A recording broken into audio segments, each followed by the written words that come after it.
mission for a sustainable future.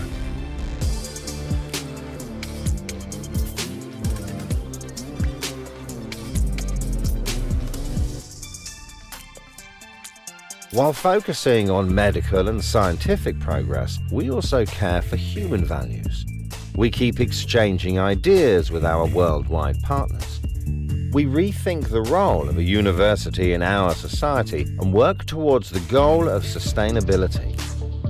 NYCU has inherited traditions from 2 universities in pursuit of innovative breakthroughs. We will plan ahead in the era of post-COVID-19 and seize the opportunities in restructuring of worldwide supply chains. Our insights are refined to the last detail at the fastest pace possible. We have transformed in no time.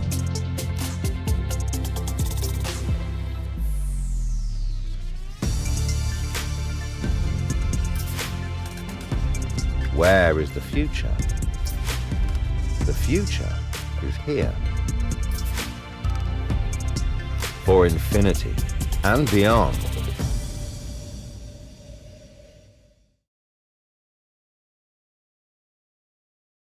Campus is about 22 hectares in size, with a beautiful landscape. The school is located near the expressway. From the start, much work was needed to be done. KSU founder Mr. Jung-He Lee, board and presidents, established an Institute of Technology, which became a Technical Institute of Technology and Commerce. Afterwards, a College of Technology, and then Kunshan University in 2000. In 2018, for 3 years in a row, KSU won a grant from the MOE Higher Education Sprout Project and ranked #1 for average grant benefit per student among all private technological universities, and recognition as the only international competitive Global Taiwan Research Center Technical University in Tainan. KSU also won the MOE Teaching Excellence Award 12 years in a row and the MOE Exemplary University Award 5 years in a row. Mr. Weilong Zheng is chair. Dr. Tianxiang Li is president. Student population exceeds 11,000. More than 90% of the teachers are assistant professors or above, possess certification or experience. Based on the motto of determination, perseverance, honesty, and simplicity, we provide a friendly IT environment that fosters a global perspective. Regional development makes our school one of the top universities of technology. Career planning, quality teaching, and research are carried out simultaneously. KSU's advanced educational training in technical and vocational education consists of the Colleges of Engineering, Business and Management, Creative Media, College of Applied Human Ecology, and the International College. There are 21 departments, 2 degree programs, and 15 graduate schools. Attention is put on green technology, cultural and creative industries, smart living, and precision machinery. The College of Engineering's objective is to become the cradle of Taiwan's outstanding engineering talent that upgrades technology and transitions outstanding talent to industry. Integrating mechatronics control systems, AI, 5G, intelligent automation, and green materials are the main focus while promoting green technologies and sustainable development. The College of Engineering was awarded a first-class rating by the MOE and an IEET certification. Students will be the leaders in industrial technology for the new century. The College of Engineering consists of the high-precision, high-level automation designing Department of Mechanical Engineering and Graduate School and PhD program of Mechanical and Energy Engineering.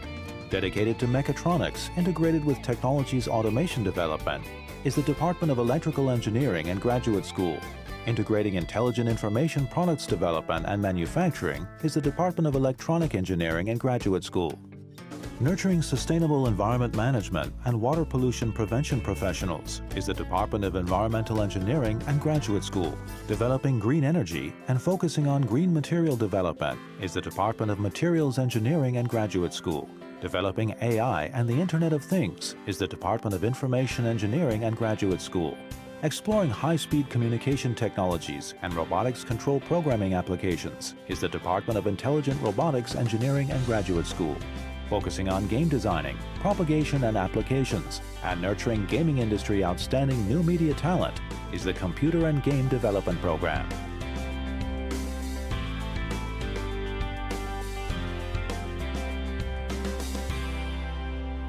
The school spares no effort in keeping up with globalization by developing international cooperation and has signed up over 300 sister schools from all over Asia, the Americas, Europe, New Zealand, and Australia. The International College was established to offer the International Degree Program, the Foreign Language Center, and also the Chinese Language Center, which offers a diverse Mandarin Chinese curriculum. We now have international students coming from more than 30 countries studying in our undergraduate and graduate programs. We arrange visits to our international sister schools and cooperate with government and private companies. We've been proudly commissioned by Taiwan International Cooperation and Development Fund, ICDF, to offer human resource training programs for professionals from allied countries. We offer courses for international students to prepare them to work in Taiwanese companies.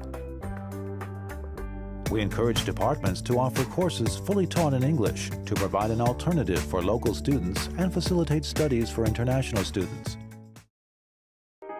Founded more than 55 years ago, KSU is known both at home and abroad for education excellence. It is Taiwan's leader in technical and vocational education, and its cradle of innovative technical and vocational development. Kunshan University is Taiwan's leader in technical and vocational education.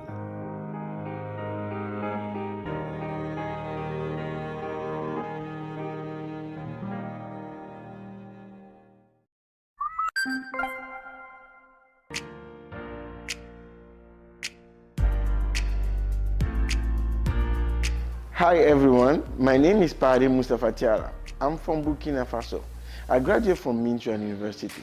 I found my first job to Contact Taiwan as soon as I've been graduated. So if you want to live in Taiwan and work in Taiwan, Contact Taiwan is your best option.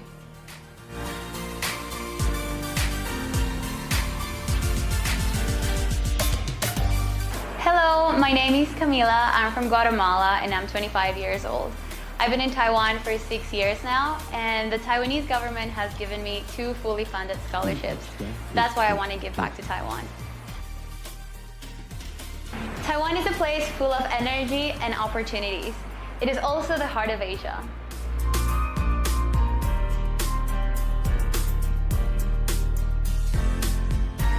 Hi everyone, I'm Nathaniel from America. I first came to Taoyuan because of my wife. But later found out there's a lot of great companies here in Taoyuan, including the one I'm at right now, which is Orite, a renowned sustainable cosmetics company. In my position now, I'm able to share a lot of these great green products throughout the world. Orite has already joined Contact Taiwan, and we hope to use Contact Taiwan to find good other additional international personnel. I would encourage everyone to join Contact Taiwan, including you who's watching right now.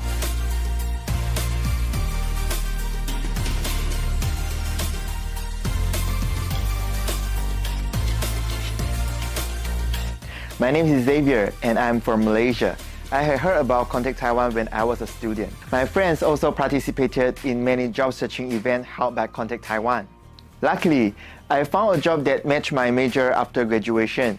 Now, I am in charge of planning and production at TR Radio. I hope to use voice content to deliver more positive energy.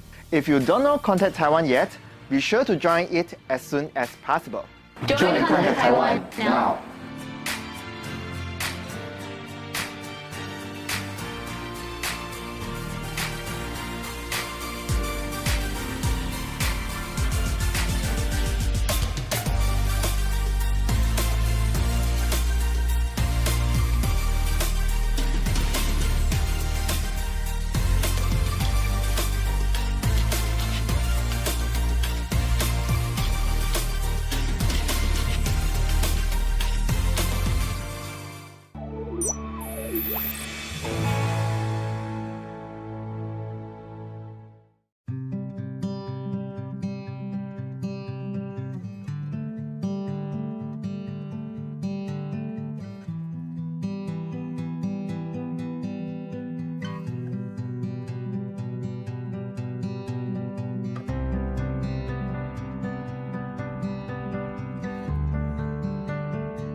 give a warm welcome to Professor Li Wei Chao to give his remarks.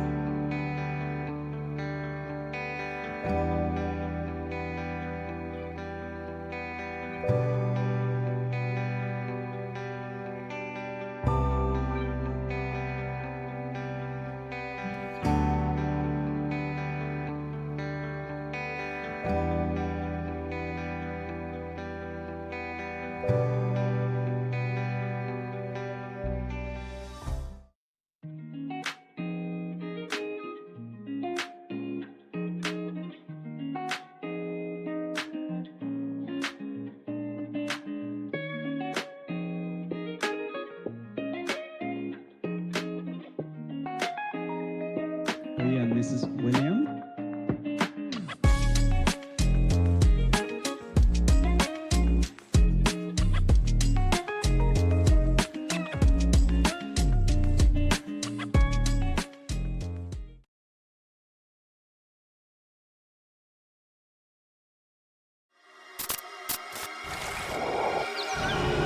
Have you ever imagined what the future will look like? We can do more than just look up at the universe. Big data can completely change the way we drive cars. Energy efficiency can be rocket high. Nanotechnology can solve the mystery of genetic diseases. In 2021, National Yangming Chiaotong University was born after a merger. Now it would have new goals and responsibilities. Welcome to a new era. Through our heritage, innovation, and sustained effort, we push forward the cultivation plan whereby we pick everyone's brain for a visionary future. Communication networks, energy, finance, and education sectors become more intelligent with research and development in technology. Industry development and quality of life are taken to the next level.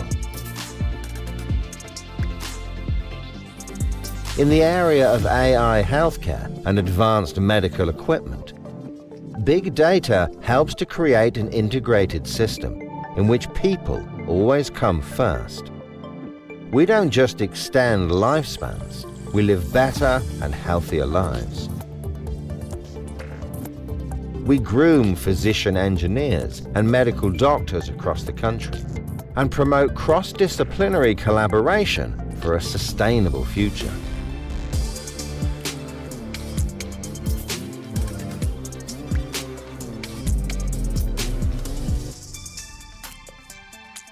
While focusing on medical and scientific progress, we also care for human values. We keep exchanging ideas with our worldwide partners. We rethink the role of a university in our society and work towards the goal of sustainability. NYCU has inherited traditions from 2 universities in pursuit of innovative breakthroughs. We will plan ahead in the era of post-COVID-19 and seize the opportunities in restructuring of worldwide supply chains. Our insights are refined to the last detail at the fastest pace possible. We have transformed in no time.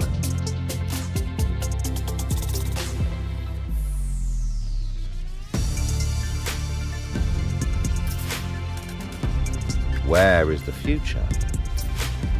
The future is here. For infinity and beyond.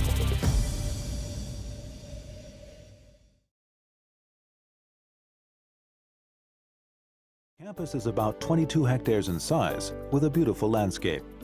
The school is located near the expressway. From the start, much work was needed to be done. KSU founder Mr. Jung-He Lee, board and presidents, established an Institute of Technology, which became a Technical Institute of Technology and Commerce. Afterwards, a College of Technology, and then Kunshan University in 2000. In 2018, for 3 years in a row, KSU won a grant from the MOE Higher Education Sprout Project and ranked #1 for average grant benefit per student among all private technological universities and recognition as the only international competitive Global Taiwan Research Center Technical University in Tainan. KSU also won the MOE Teaching Excellence Award 12 years in a row and the MOE Exemplary University Award 5 years in a row. Mr. Weilong Zeng is chair. Dr. Tianxiang Li is president. Student population exceeds 11,000. More than 90% of the teachers are assistant professors or above, possess certification or experience. Based on the motto of determination, perseverance, honesty, and simplicity, we provide a friendly IT environment that fosters a global perspective. Regional development makes our school one of the top universities of technology. Career planning, quality teaching, and research are carried out simultaneously. KSU's advanced educational training in technical and vocational education consists of the Colleges of Engineering, Business and Management, Creative Media, College of Applied Human Ecology, and the International College. There are 21 departments, 2 degree programs, and 15 graduate schools. Attention is put on green technology, cultural and creative industries, smart living, and precision machinery. The College of Engineering's objective is to become the cradle of Taiwan's outstanding engineering talent that upgrades technology and transitions outstanding talent to industry. Integrating mechatronics control systems, AI, 5G, intelligent automation, and green materials are the main focus while promoting green technologies and sustainable development. The College of Engineering was awarded a first-class rating by the MOE and an IEET certification.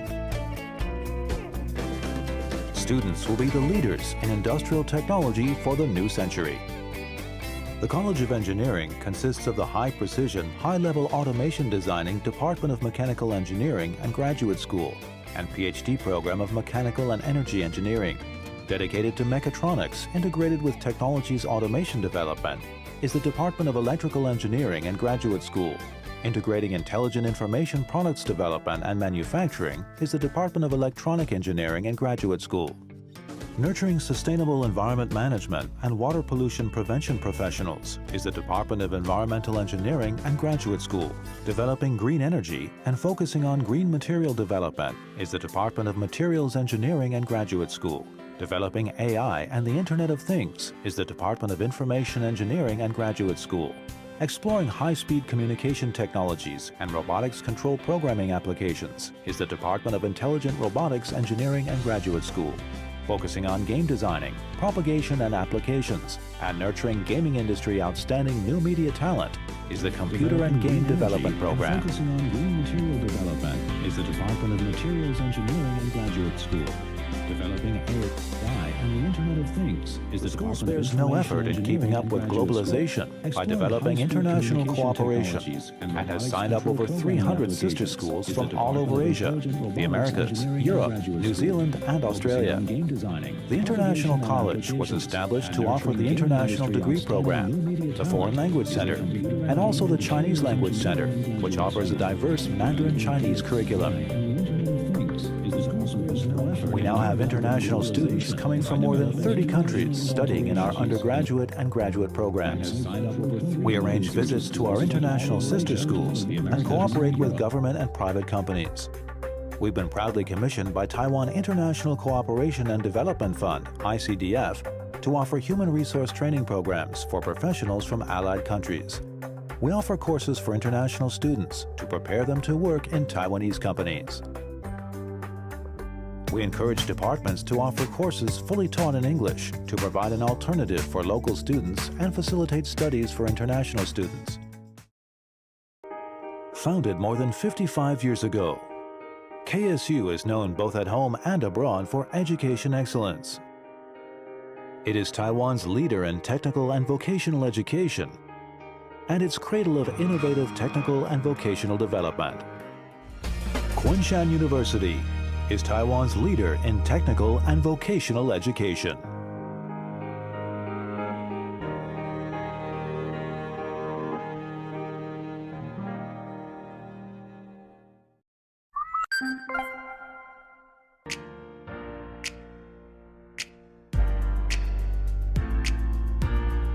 Hi everyone, my name is Mustafa Tiara. I'm from Burkina Faso. I graduated from Minchuan University. I find my first job to contact Taiwan as soon as I've been graduated. So if you want to live in Taiwan and work in Taiwan, contact Taiwan is your best option.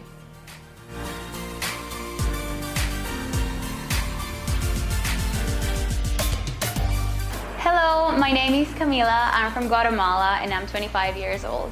I've been in Taiwan for 6 years now, and the Taiwanese government has given me 2 fully funded scholarships. That's why I want to give back to Taiwan. It's right there. Taiwan is a place full of energy and opportunities. It is also the heart of Asia.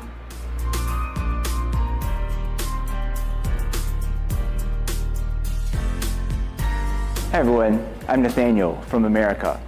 I first came to Taoyuan because of my wife, but later found out there's a lot of great companies here in Taoyuan, including the one I'm at right now, which is Oright, a renowned sustainable cosmetics company.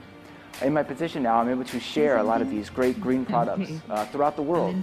Oright has already joined Contact Taiwan, and we hope to use Contact Taiwan to find good other additional international personnel.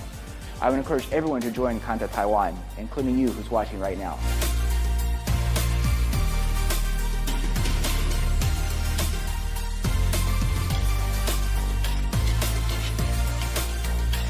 My name is Xavier and I'm from Malaysia.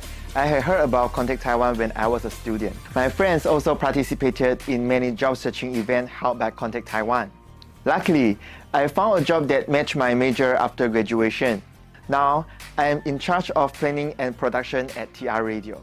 I hope to use voice content to deliver more positive energy. If you don't know Contact Taiwan yet, be sure to join it as soon as possible. Join Contact Taiwan now.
Have you ever imagined what the future will look like.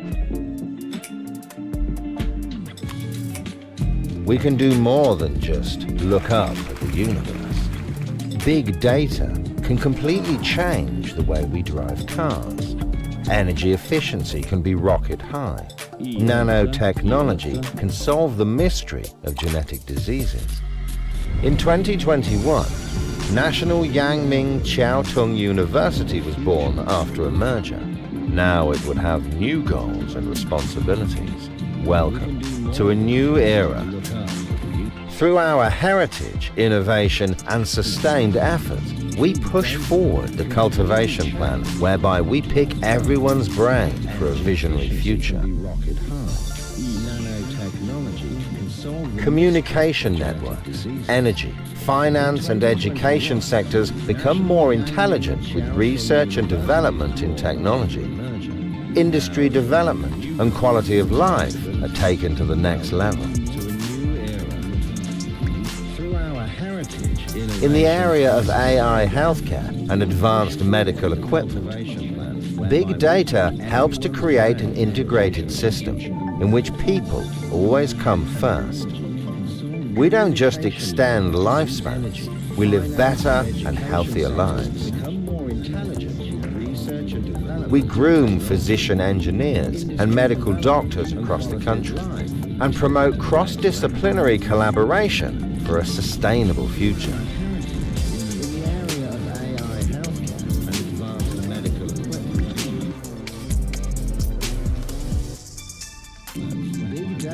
While focusing on medical and scientific progress, we also care for human values.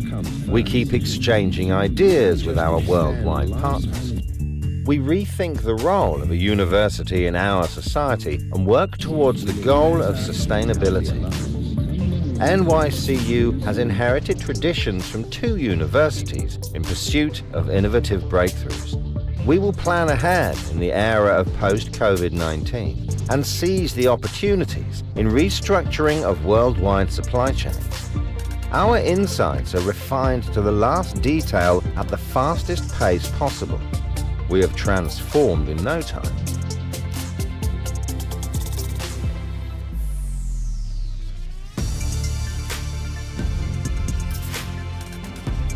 Where is the future? The future is here. For infinity and beyond.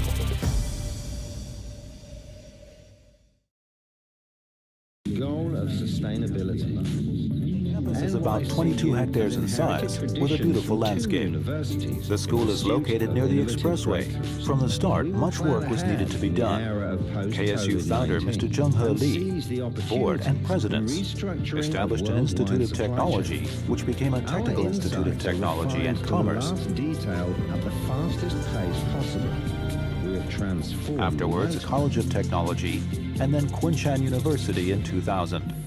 In 2018, for 3 years in a row, KSU won a grant from the MOE Higher Education Sprout Project and ranked #1 for average grant benefit per student among all private technological universities, and recognition as the only international competitive Global Taiwan Research Center Technical University in Tainan. KSU also won the MOE Teaching Excellence Award 12 years in a row and the MOE Exemplary University Award 5 years in a row. Mr. Weilong Zheng is chair. Dr. Tianxiang Li is president. Student population exceeds 11,000. More than 90% of the teachers are assistant professors or above, possess certification or experience.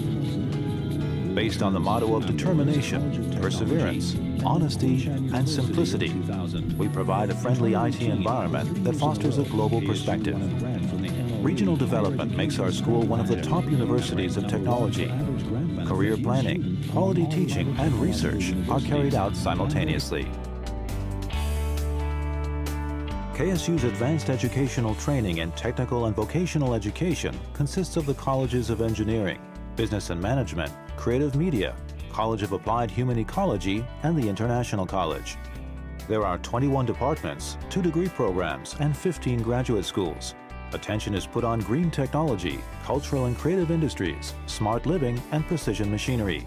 The College of Engineering's objective is to become the cradle of Taiwan's outstanding engineering talent that upgrades technology and transitions outstanding talent to industry. Integrating mechatronics control systems, AI, 5G, intelligent automation, and green materials are the main focus while promoting green technologies and sustainable development. The College of Engineering was awarded a first-class rating by the MOE and an IEET certification. Students will be the leaders in industrial technology for the new century. The College of Engineering consists of the high-precision, high-level automation designing Department of Mechanical Engineering and Graduate School and PhD program of Mechanical and Energy Engineering. Dedicated to mechatronics integrated with technologies automation development is the Department of Electrical Engineering and Graduate School. Integrating intelligent information products development and manufacturing is the Department of Electronic Engineering and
about how to get into the workforce in these countries regarding these fields. Now, yesterday, I think we had a very good discussion with our panelists, and we welcome you to do the same today. We have the live stream on YouTube, Facebook, and Instagram. Please send your questions in while we are talking to the panelists. Feel free to raise your questions, and we will try to get to your questions as soon as possible. Now, it is an interactive session, so as we start, I would like to remind the panelists that it's an active discussion. If you would like to interject while some other panelist is answering, feel free to do so. If you'd like to add or comment on any other part of the question or their comments and their responses, please feel free to do so as well. Now, to begin, we would like to honor our country, as we always do, with our national anthem. And I would like you to welcome Mr. Benoit Koi, who will be playing the steel pan today, and Miss Ranisha Williams, who will be singing the national anthem. And as patriotic Belizeans that we are, please join us in singing the national anthem along with them.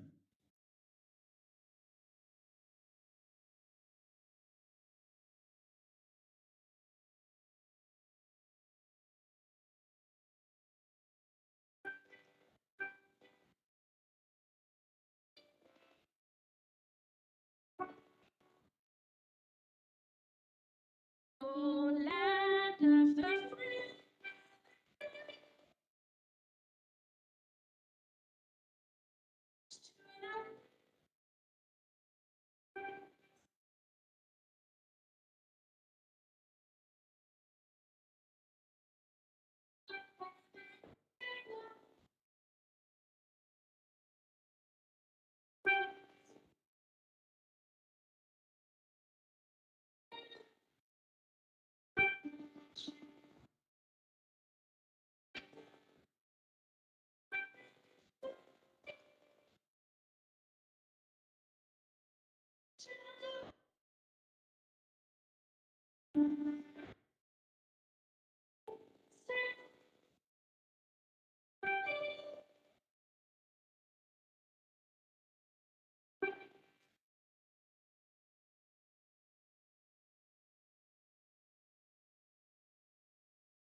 Mr. Koyi and Ms. Williams for that wonderful rendition of our national anthem. Now, to begin today, we're going to have some opening remarks, but I would just like to remind you that this has been a two-day forum. Today is day 2. If you joined us yesterday, welcome back. Thank you for joining us. And if you did not, we welcome you to check the Belize Taiwan Association YouTube page to check and go over yesterday's forum as well after today. Now, this forum is happening in a hybrid manner. Now we have 2 live locations. In Northern Taipei, we are at National Yangming Chiao-Tung University, and I welcome all of our attendees here today. Thank you for coming out bright and early on a Sunday morning. And those in the south of Taiwan, in Kunshan University, welcome and thank you for joining us as well. Now, for all of you back that are joining us in Belize, or wherever you may be joining us via live, welcome. Thank you for tuning in. And we would like to take the time to thank both universities that are hosting us in this event. So thank you very much to National Yangming Chiao-Tung University for being such a lovely host, giving us the space to be able to make this forum happen, and also Kunshan University.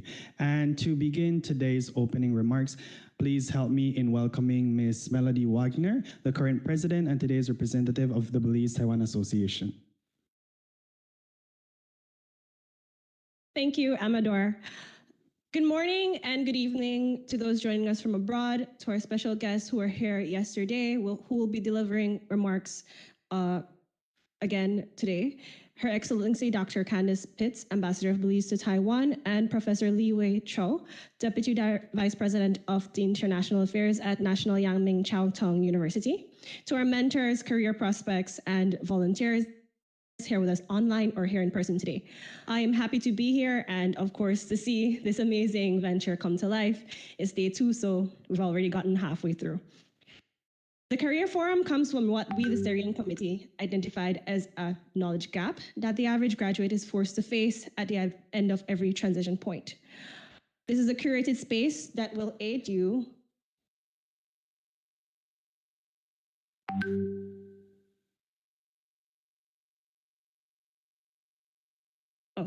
This is a curated space that will aid you with answering some of the questions that we are left with at the end of university. And I'm hoping that this space will allow you to answer those questions. We hope that by the end of the event, you have a well-informed answer, to the question of what's next in your life journey. Over the course of the forum, you will hear experiences from people that were once in your shoes, or perhaps still are. about what opportunities exist and actions you can consider taking to propel you into your desired space. I hope that each person present here today is able to take away at least one lesson or piece of advice, some inspiration that can contribute to your personal or professional development. This is a free space to learn, explore, and exchange, and I hope we are all able to take something of value from this experience. Thank you for taking the time to invest in our community and for being patient with all the complications that we faced over the last 2 days. Thank you, and let's have fun today.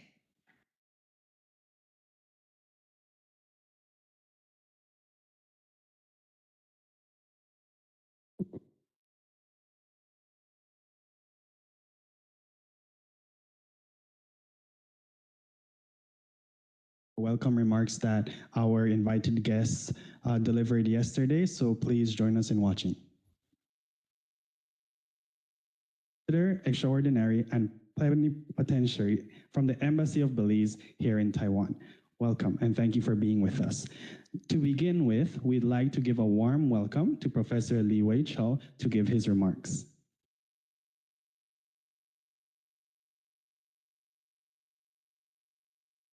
Hi everyone, can everyone hear me? Okay. Ambassador Dr. Pitts and friends and colleagues here in Taipei, Tainan, and also in Belize, good morning and good evening. My name is Li Wei Zhou. I'm the Deputy Director here in Office of International Affairs here at NYCU, National Yang-Ming Chiao Tung University. And first of all, on behalf of our university, it's my pleasure to welcome all of you to join this year's Belize Taiwan Career Forum. This is a great opportunity for us. I would really like to thank the organizing committee for reaching out to us, especially our alumni, and provide us with this opportunity to contribute and using this facility for this year's event. As an educational institute, one of the top priority for our university is to provide education and skills for the students. And not only during their time of study here, but also the career development and also the future success for our graduates. And probably some of you already know that our university merged in 2021. That was a collaboration between engineering and medical field. So this is one of the uniqueness. I would like to take this opportunity to share with you a video of our university, and hopefully we can see this online here.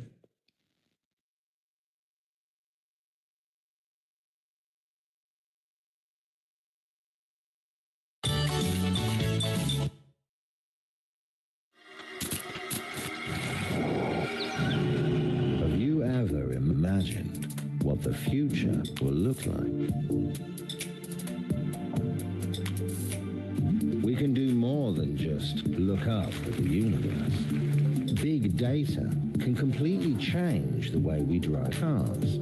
Energy efficiency can be rocket high. Nanotechnology can solve the mystery of genetic diseases. In 2021, National Yang-Ming Chiao Tung University was born after a merger. Now it would have new goals and responsibilities. Welcome to a new era. Through our heritage, innovation, and sustained effort, we push forward the cultivation plan whereby we pick everyone's brain for a visionary future. Communication networks, energy, finance, and education sectors become more intelligent with research and development in technology. Industry development and quality of life are taken to the next level. In the area of AI healthcare and advanced medical equipment, big data helps to create an integrated system in which people always come first. We don't just extend lifespans, we live better and healthier lives. We groom physician engineers and medical doctors across the country and promote cross-disciplinary collaboration for a sustainable future.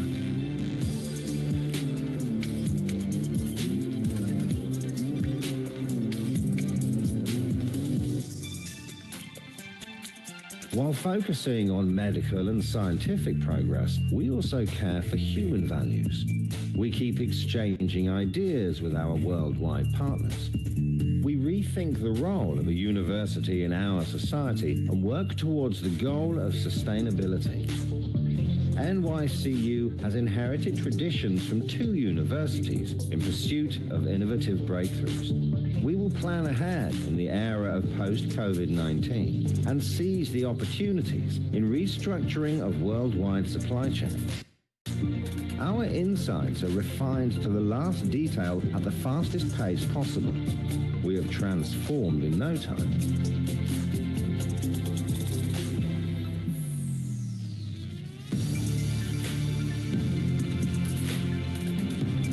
Where is the future? The future is here. For infinity and beyond.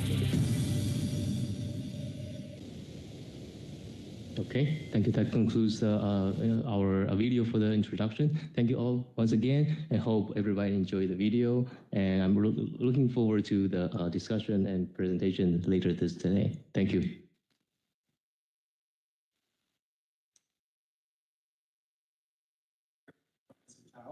For your remarks. Now let us welcome Dr. Candice Augusta Pitts from the Embassy of Belize, the ambassador here in Taiwan. Ambassador, the floor is yours. Thank you.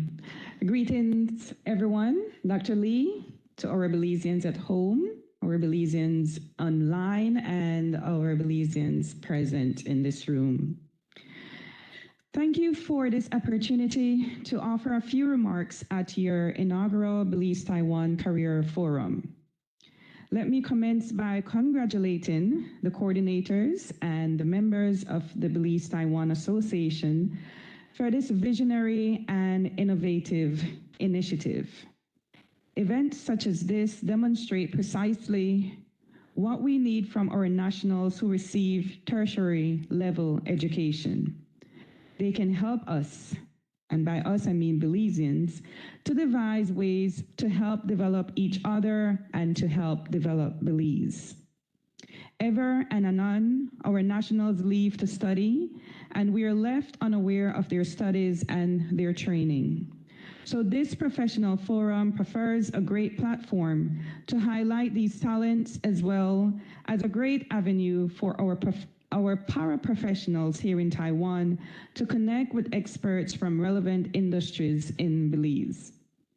I listened keenly to the Minister of State in the Ministry of Finance, Economic Development and Investment when he was last here in Taiwan.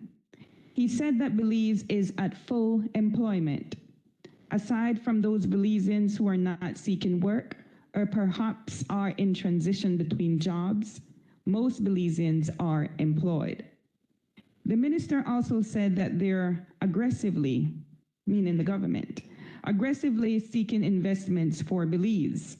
As you're aware, next month, Belize will host its second Trade and Investment Summit on the island of San Pedro. We anticipate that members of the business community here in Taiwan will also attend that summit and continue to explore areas of commercial opportunities between Belize and Taiwan. The BPOs, for instance, have become leading industries in Belize. Belizeans are not only call operators at these BPOs, they are now supervisors and managers and other higher level positions. There are also investments in other industries, which means Belize will need skilled workers for these jobs. And in case you are unaware, as educated Belizeans, you are in a better position than most to be qualified for these jobs. Of course, there is also the possibility, if you are so inclined, to create your own businesses and perhaps employ other Belizeans while you're at it. In any event, we do hope that you utilize the opportunities you have received to further your studies in Taiwan to at some point and in some way contribute to Belize's development. That should be each of our moral imperative. While I cannot stay for the duration of the forum, I am quite honored to be at the inauguration of such a meaningful initiative. As I mentioned prior, I ardently support this initiative, and I once again thank all the coordinators, the hosts, the MC, and all the participants who are making this event possible. I wish you all the best, and may this initiative be fruitful, meaningful, and effective. Thank you.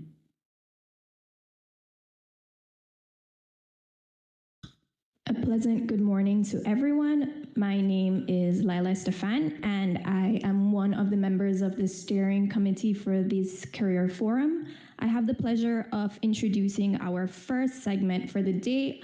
It's no other than the education panel. The moderator for the education segment is Amador Castillo. He hails from Orange Walk District, holds an undergraduate degree in international affairs and diplomacy from Ming Chuan University, and he has a remarkable track record, having served as the past president of the Belize Taiwan Association, and currently he's using his expertise as an ESL teacher here in Taiwan. Amador, the floor is yours. Thank you very much, Mrs. Esther. This meeting is being recorded. I am very pleased to start off the first panel and the first segment for today. I think it is a very important one, especially for those here in Taiwan and in Belize. As we all know, without teachers and without our education systems, we would not be here. A lot of the things that help with developing our countries come from education. Now, I think the organizers of this forum have done an extraordinary job at gathering panelists that are from an array of fields. And from this education panel, I think as I go introducing them, you will see what amazing individuals these people are and how much knowledge they have to share. And without further ado, I'd like to introduce these panelists. And first, we are joined online by Mrs. Elena Smith, who is a teacher at St. Ignatius Primary School, a senator in Belize, and past president of the BNTU back in Belize. And I'm pretty sure we are well acquainted with her work back in Belize, and I think this is a good opportunity. So if you have questions, please feel free to send them in. Secondly, we have Ms. Karina Ball, who is here with us presently. Good morning, and thank you for joining us. And Ms. Ball is the founder of Gig Belize and an English teacher at Hess International Education here in Taiwan. We are also joined online by Ms. Elma Chun, who is a PhD student in Education, Leadership, and Management at National Chongqing University. Ms. Chun, thank you for joining us and good morning. And also here with us in person, we have Ms. Javiola Aragon, who is a foreign English teacher at Peishin Junior High in Chiayi, here in Taiwan. Welcome and good morning, and thank you for joining us. Now, as we begin the questions, I'd like to remind the panelists, feel free to comment as you'd like. If you would like to comment on someone else's response, please feel free to do so. This is an open dialogue between the panelists and here with our audience and those online. Now, to begin with, I will have a general question just so that the audience can get to know you a little bit more. So I'd like for you to introduce yourself, let us know what you are currently doing, your position, and a little bit about your educational background. And to begin, let's have Mrs. Elena Smith. Can you please introduce yourself? Hi. For you, it's good morning. Where I am, it's good evening. I'm in Jamaica. This is the good thing about virtual sessions. You can be anywhere in the world and you can still join in. So I am Elena Smith. I'm a mother of 3 boys and I have two grandchildren. I have been teaching for the past 38 years, going on my 39th. And all of these years I've been at St. Ignatius School in Belize City. It's a Catholic primary school. I have a master's degree in education from Bridgewater State University. My focus was reading. And so I was glad when I heard our host talk about ESL. I love gardening. I love dancing. Maybe two things about me that you might not know. I don't know how to ride a bicycle. I don't know how to swim, but I certainly can handle a machete. I can use a weed whacker. I can climb a tree. I do the things that back in our days we were called tomboys because the girls used to do things that boys would normally do. And so I'm not the normal female that you may see around, but I believe that when it comes to my career and it comes to my profession, I believe that I am an expert after 38 years of being in the classroom. Thank you for having me. Thank you very much, Mrs. Smith. Next, can we have Ms. Ball? Can you please introduce yourself? Okay, hello everybody. Good morning and good evening to everyone who is in Belize.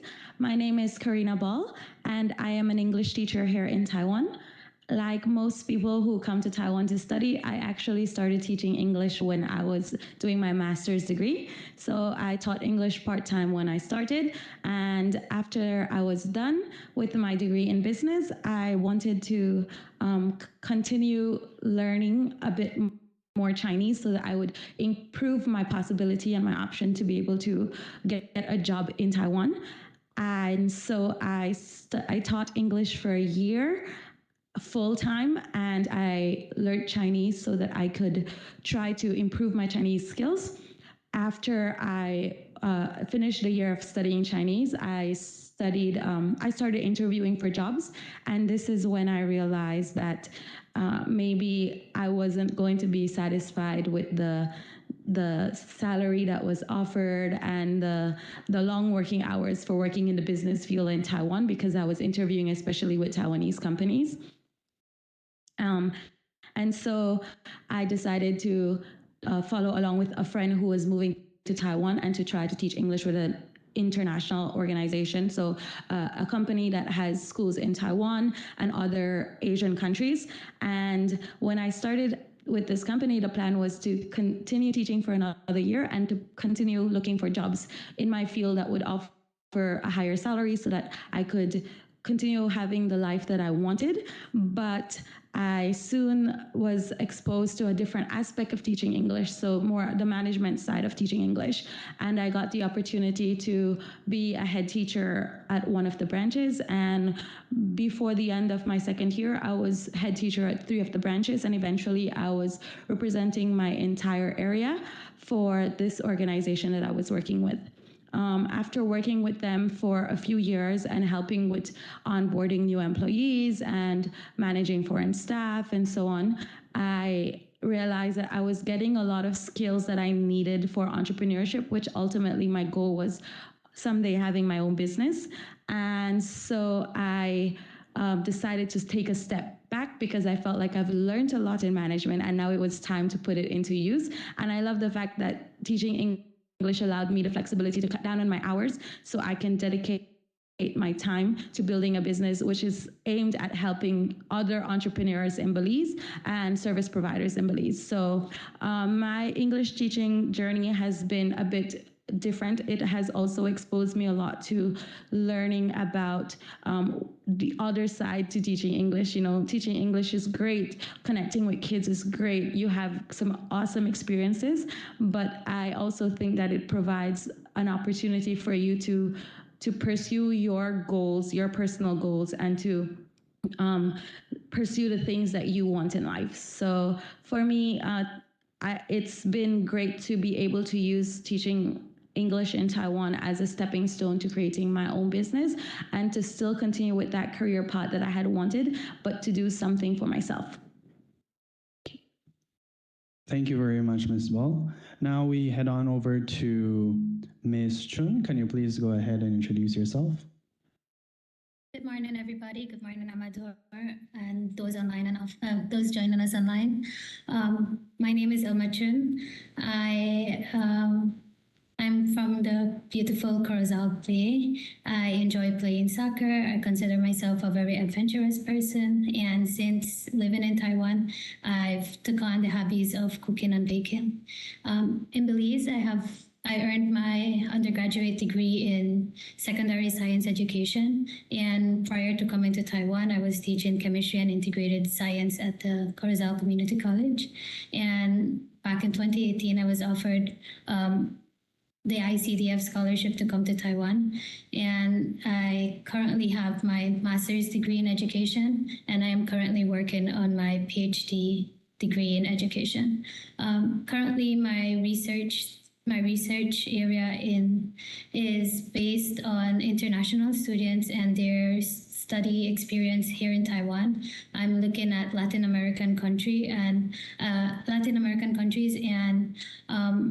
the challenges that these students face when coming into a new learning environment, the challenges that they face when they come into this new learning environment.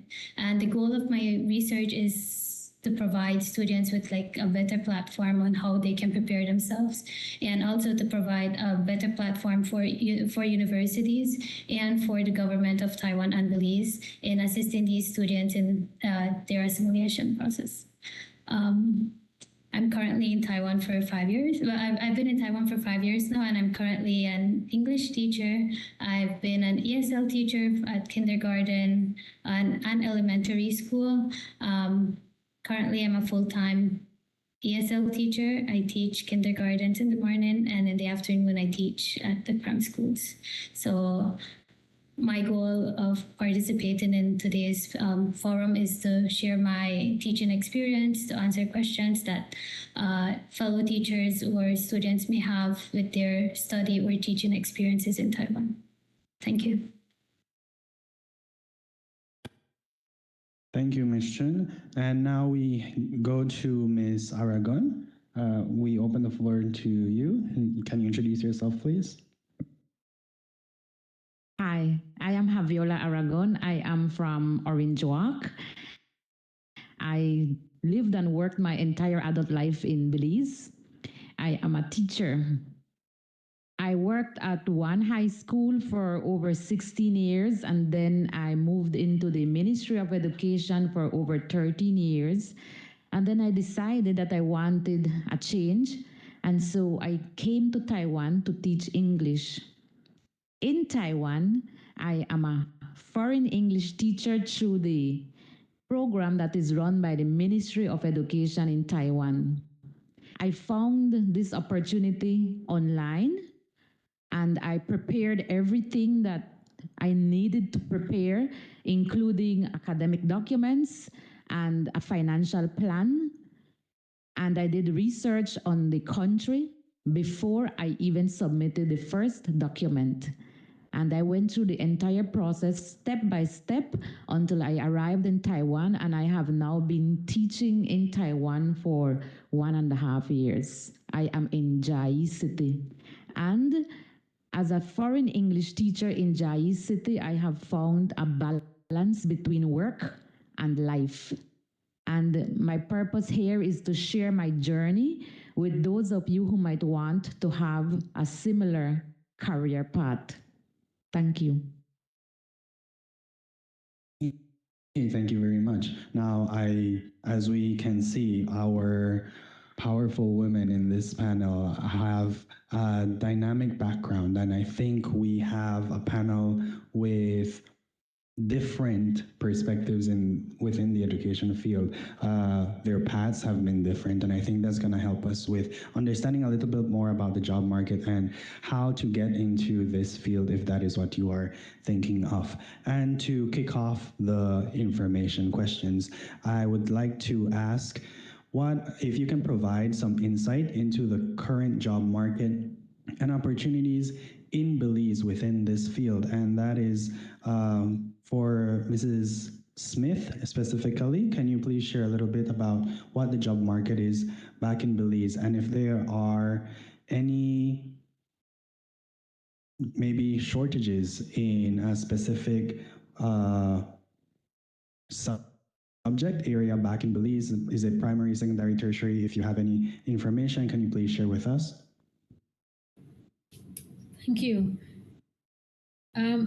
When we look at persons getting into the education field, we are noticing that for the primary level, I think it's easier for persons to get into that field. The primary teachers, at this point in time, teachers are required to have a first degree, which would be an associate's degree, and you are able to then get your license to teach. What we are noticing in terms of availability for the primary school, we have a lot of trained teachers.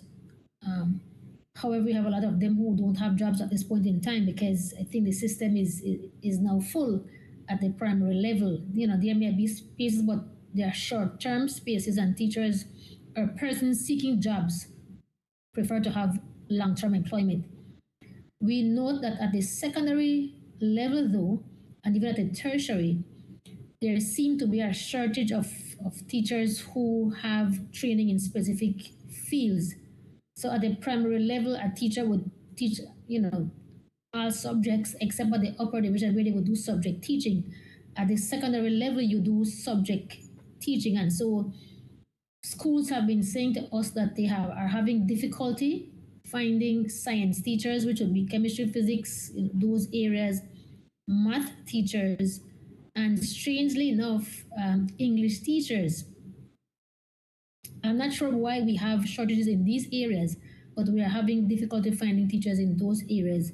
There are other areas as well, but those would be the main ones now. And so if teachers are, if persons are looking into going into the education sector and they want to branch off and they want to, be sure to find a job that they would like and an area that they would like, then if you're interested in those areas, then that would make it easier for you to be able to get into the system at the secondary level. I'm not sure if Ms. Aragon will be able to add anything else to that, but that is the current situation that we have at home in terms of availability of spaces and where those are, what areas we need at the secondary level.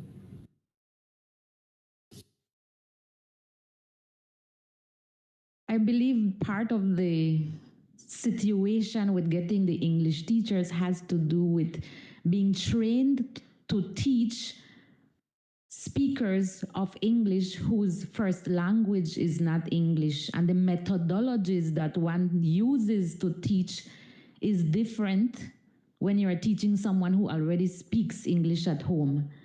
Also, the methodologies have been changing and evolving, and someone who taught, like myself, 15, 20 years ago, needs to keep upgrading and learning the new methodologies. So young people who are preparing to enter the career, the profession of teaching, would benefit from taking some ESL courses or teaching students whose first language is not English, so that when such a teacher enters the classroom in Belize, especially in Belize City, where you have students from diverse backgrounds, the experience and the training in teaching students whose language is some language other than English, it would be a benefit both to the teacher, to the school, and definitely to the students.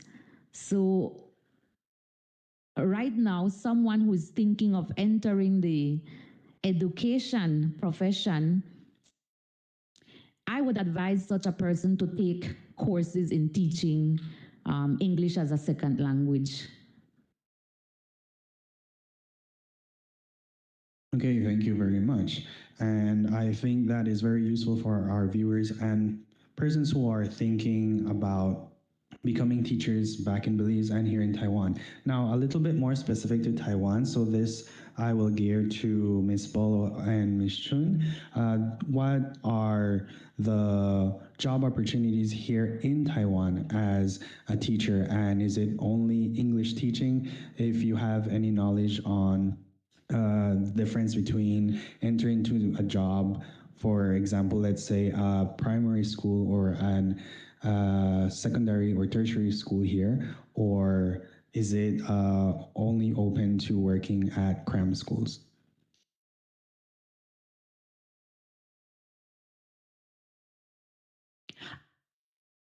Okay, so in regards to teaching English, I believe that in Taiwan, depending on if you want to focus on an education teaching English as your main goal, so you want to pursue your career in education, there are many opportunities that you can have at the primary schools and so on. But something that is very important for you to note is that for you to teach English at the primary schools or the secondary schools in Taiwan is that you need to be a licensed teacher. So you do need to have that license from Belize to be able to be qualified to teach.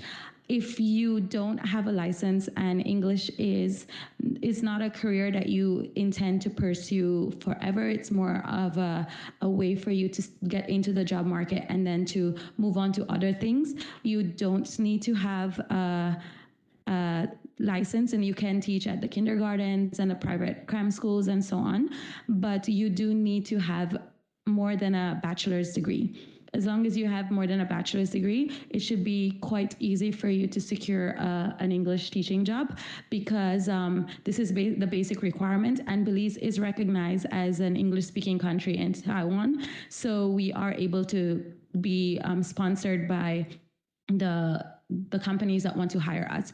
For companies to sponsor you and to be able to provide you with your ARC and so on, they do need to be able to provide you with more than 14 hours of teaching per week, so that you can stay in Taiwan and be able to teach English as a job and have that sponsorship for your ARC.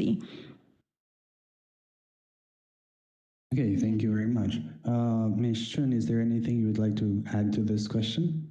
Yes, teaching English in Taiwan, I think it comes as more of like a financial, how do you say it? Like many students here, they teach English just for the money. And so it's relatively easy for you to teach English. Like Karina said, you only need to have a undergraduate degree and to be able and to come from an English-speaking country. I've had the opportunity to work in government schools here, both in primary school and in the high school level. And the teaching English in cram schools compared to government school is quite different. It's quite unique, and it brings a different level of experience and challenges than if you were just teaching at the cram school. And I think that when it comes to English teaching here in Taiwan, like one thing that makes it very easy for us is the textbooks are really easy to understand. They're really easy to follow through. And for me in particular, my university provides us with some ESL training. They provide us with what is called the iLife ESL training, which allows us to be certified to also teach English as a second language here in Taiwan. So there are like all these different English qualification opportunities that exist. And I think it's just a matter of like reaching out or finding different companies that would support your English teaching, your experience here in Taiwan. Yeah. Thank you. Thank you as well. Now we have a question from one of our online audience members, and this is from Ms. Diksha, and her question is it possible to work as an English teacher and study here in Taiwan? So you can feel free to answer.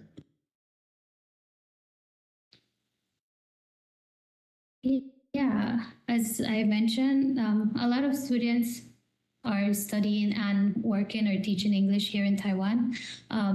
Once you're a student, you're allowed or you're permitted to get what is called a student working permit, and that allows you to work up to 20 hours a week, and you can teach English for that period of time. Relatively, the pay scale here in Tainan is around 600 to 650 NTDs, which is around $40 to $45 Belize for the hour. So a lot of students find that teaching English while studying is another way to make some extra money so that they can cover their daily expenses. But yeah, you can study and you can teach English at the same time. And it's very easy for Belizean students because, as Karina mentioned, Belize is considered a native English speaking country, which makes it even easier. Like parents would want English speaking teachers for their children. Yeah. Sorry. Okay, thank you very much. Now, the next question is open to all panelists. In your field, which is education, is there a designated portal for job listings and opportunities? And I think this is important to note, both for here in Taiwan, how can people go about looking for teaching jobs if that's what they're looking for here in Taiwan? And also, Mrs. Smith, where can people interested in becoming teachers find these job listings in Belize?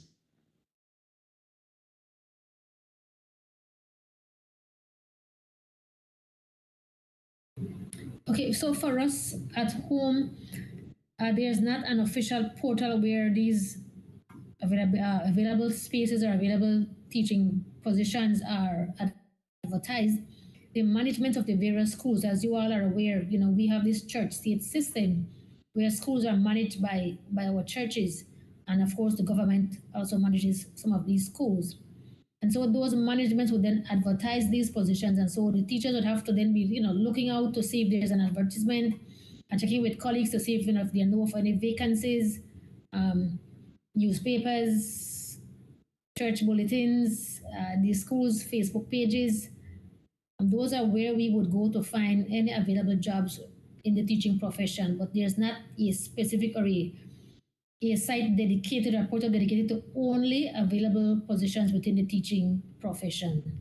I think that is something that we as a country would have to work towards, because it is important, especially these schools who find difficulty finding teachers. I think if they have these things put out and persons can go and find them, then maybe that might help them to be able to attract teachers faster. And as I listened to Ms. Chun earlier regarding the salary, the per hour salary, we are nowhere near that. And so that is also an issue for us at home, especially attracting male to the teaching profession, because we know that males, they want to be the breadwinner and they want to be the person earning sufficient money to be able to take care of a family. And teaching does not provide that for them. We as females aren't satisfied. So imagine, the male. So that is another issue that people have to consider as well. It is a rewarding career. It is one that you will not feel the same way in any other career that you choose. At the end of the day, I'm also an infant teacher, a young teacher of these years. When you have a child come to you not knowing how to write his or her name, not knowing the alphabet, and at the end of the year, that child can write a note to you to say, thank you, teacher, I love you, miss, I will miss you, I hope to see you again next year. Those are the things that make us enjoy what we do. So, while I may be able to bake cookies or I may be able to be an engineer, I don't believe that the satisfaction that we get from those jobs would be as concrete as what we get as teachers. We get a chance to mold persons to become leaders in society, and we have an impact and effect on all other professions. And so I think if we were to have that portal, then we would be able to maybe attract more persons to the profession and maybe even better qualified persons to the profession. Okay, thank you very much. Now, I would like to ask Mrs. Smith or also Ms. Chun. Ms. Chun, your degree is in education, leadership, and management. And I believe Mrs. Smith has an active role in such type of leadership and management, not only in the education system, but for the teachers themselves. Can you go ahead and share a little bit about what it is or that you are studying, your field, and what importance it has for Belize? And also Mrs. Smith, how important is it for teachers not only to be educated or specifying and focusing in a certain subject area, but also the management part of education? So my degree is in education, leadership, and management development. And a lot of the courses that we take are focused mainly on the leadership and management part. And within leadership, we're looking mostly at like school leadership. So principal roles are head teacher roles, vice principal roles, but it's not solely focused on that. While that is the main study area, it's also focused on curriculum development, policy making, international education, and how we can incorporate these different international subjects into our curriculums back at home. And yeah, so that's currently what that is more or less what my education degree entailed.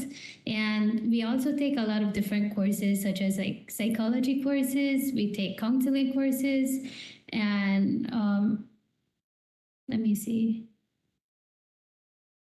we take a lot on international education courses and policy and development. We also have the opportunity here to get an internship opportunity where you get to be positioned at a school and you can either like shadow the principal or actually work along with the principals and their vice principals. In Taiwan, distributed leadership is one of the more used leadership styles amongst the principals and their teachers, and I've seen how unique and different it makes the entire working experience, the entire working atmosphere as compared to Belize. In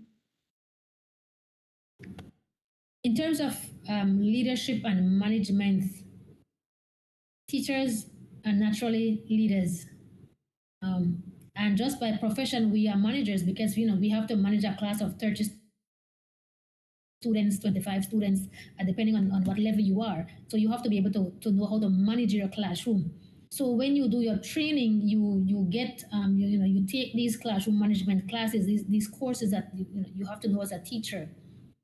But we have seen here in Belize now where a lot of our teachers are now taking the certificate in leadership course, and several of them are doing a master's in leadership.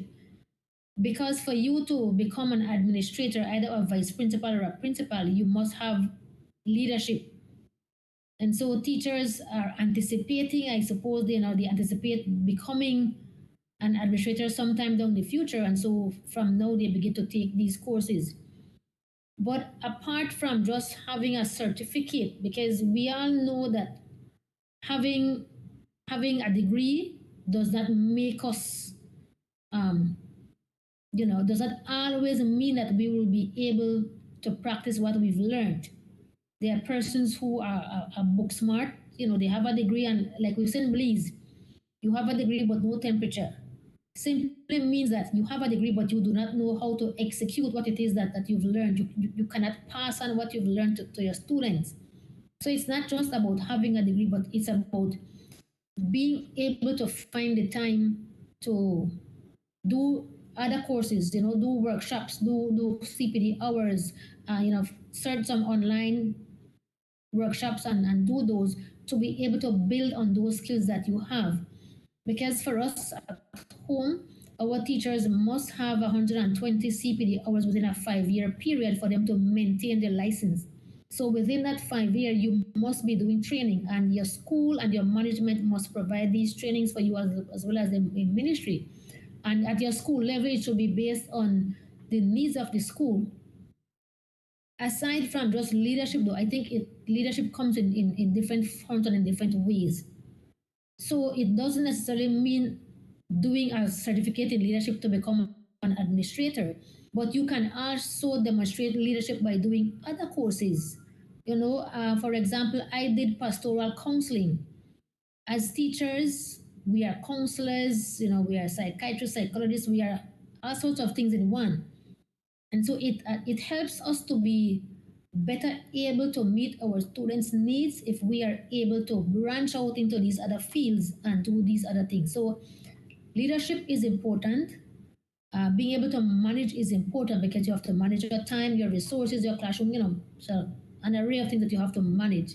But in addition to getting those skills, it's important that we get these other skills that will complement us being managers in the classroom and us being leaders at our institution.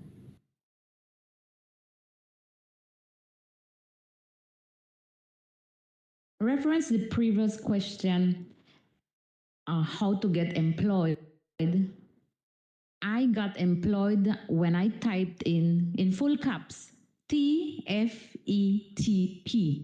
So I was hired directly through the government system, through the Ministry of Education in Taiwan. But there are other agencies that also employ foreign English teachers. And the one that I am most familiar with is Teach Taiwan. There's a different one that's called PD.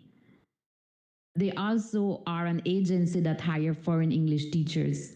And the reference qualifications, if you have a degree in a subject other than teaching, as Mrs. Smith said, you could always take the programs at UB. It's, I think, between 42 and 45 credit hours. So depending on your schedule, you could take 1 year to get your CPED, your certificate in primary education, or your DipEd, your diploma in secondary education, in order to prepare to teach in Belize or in Taiwan. Teaching in Taiwan, you need a license, as was mentioned before, and your license can be a provisional license. It doesn't have to be the full license, but you do have to work towards upgrading and maintaining your license to continue teaching in Taiwan, especially if you are under the Ministry of Education program, whether it is directly through them or through the hiring agencies. Oh, and one last thing, depending on the school where you are teaching, the management, the counseling, and even classroom management will be different, because the difference between teaching in Taiwan and teaching in Belize is that in Belize, you enter the classroom and you are the teacher. In Taiwan, you enter the classroom and you are the foreign English teacher, and then there is the local Taiwanese teacher who deals with other issues that you would be dealing with if you were alone in the classroom, such as classroom management and translations. Okay, thank you very much. We move over to a question from one of our audience members, Ms. Kenya Collard, and I will gear this to Ms. Ball or anyone else who's here in Taiwan teaching, or also Mrs. Smith if you have insight as well. Why are our highly qualified teachers, especially those with leadership degrees, hesitant to return home? What are your thoughts on that? Oh, this is a very interesting question. I believe that sometimes, we leave Belize with the idea of going back to Belize, but you realize that you can do more for yourself and maybe even for your country being outside of Belize, because you have access to more opportunities. So for example, for me, being in Taiwan, I am able to teach and to work on a business focus on helping to develop small businesses in Belize. And I have come across a lot of teachers and people who are working in Taiwan who have expressed that the opportunities that they have available here in Taiwan or in other countries around the world allow them to pursue higher endeavors for their lives. So whatever it is that they envision their life to be, it seems to be more accessible. I know that going back to Belize is something that is very important, is valued, and it's something that we need. But if you are able to contribute towards growing, and contributing towards Belize, just like all the organizers of the forum did, right? They see that maybe they're not located in Belize, but they can contribute in some way. And being abroad gives you access to more, you see more, you learn more, your horizons are open, and you see opportunities where, while just being in Belize, it's a little bit more difficult for you to be able to see that. So I guess right now we're more trying to find that balance of how do we pursue the things that we want while still giving back and trying to uplift other people who are in Belize and helping them to open up their eyes and to see the opportunities that are available and make these opportunities available to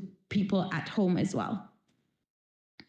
For me, Yeah. I think studying in Taiwan and working in Taiwan, especially teaching English in Taiwan, is very financially beneficial, I guess. Like I mentioned, you can get paid anywhere between 400 to 40 to 60 Belize dollars an hour. And so when you go back, or when you have the opportunity to study and to work as well. For me, I find going back to Belize a little bit scary because here in Taiwan, even if you're not fully experienced or you don't really have much of an idea of teaching, you do have the opportunity to go into the classroom and teach, and you're able to gain these experiences. And it's just really different when you have like the convenience here in Taiwan. The paying of the English teaching is so easy. I think that's like the driving force of the reason why we keep teaching English here in Taiwan. For me, within my 5 years here, I've met maybe 1 or 2 Belizean who studies in my university, and they gained their master's degree in educational leadership and management. And none of who I've met have been able to properly secure a leadership role in Belize since returning. They're all still either primary school teachers or secondary school teachers. And some of them who have returned maybe 4 years now and have been applying for like principal positions still have the difficulty of actually getting a job back in Belize. So I find it kind of scary to just go back and teach chemistry at the high school level, especially when my pay is being doubled here in Taiwan to teach English, even though English is not my area of study, my area of expertise. Yeah. While the pay is excellent, sorry, I just want to give a word of advice that you need to plan financially for the length of your career or work life, because the pay is good, but because we are foreign English teachers here, our contract is for 11 months, and so you do not have the opportunity to earn towards a pension or a gratuity. So if you know you are the type of person that cannot save and keep that money for your old days, then you might want to plan to stay in Taiwan or any other foreign country to gain the experience, so that when you go back home, you have experience, because employers want experienced employees.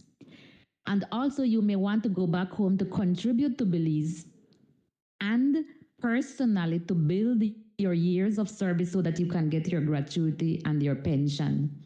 So there is a balance that each individual will need to find depending on their personal traits and whether or not they want to stay in the teaching profession or go into the profession that they were trained for. I think in terms of persons who go and study abroad and not returning home, I think you, Ms. Chun and Ms. Aragon, have covered those basic reasons: salary and opportunities. Because I'm listening to you and I'm thinking to myself, why didn't I just type in those letters that Ms. Aragon typed in, and I would have been over there along with her, making that money that you all are making. But because we have the church state system, even when we don't want to admit it, a lot of our administrators are selected not because of qualification, but at times because of connections and persons who may be strong churchgoers. And so they may not necessarily have the skills for the position, but they go to church every Sunday, and so they're familiar with the pastor or the family. They always donate, and so those are the persons who are sometimes given these positions. And we can't run away from the reality. As much as we may not want to say these things, those are the realities. And so if I have trained myself, if I have spent money to upgrade myself, and I come back home and my salary is not going to, I'm not going to see any difference in my salary. It's not going to be able to cover my loan, but I can get double, triple what I can get at home somewhere else. Then persons, especially young persons, are looking at paying off their student loans, or trying to go further in their studies. And if they can make more money elsewhere, then they will do that for the short term, I believe, for them to be able to put themselves at the place where they want to be. So we have to pay attention to how we value our teachers and how we value the way in which we select our administrators. If it is that we want to put a hat on our brain drain, then we have to provide the spaces and the salaries and the opportunities for those persons to want to come back home. I could have stayed back in Massachusetts and teach there as well. I was being offered a position there. I was offered one in Trinidad recently. But I felt that, everybody, are going, the younger ones particularly, and then what will happen to our system.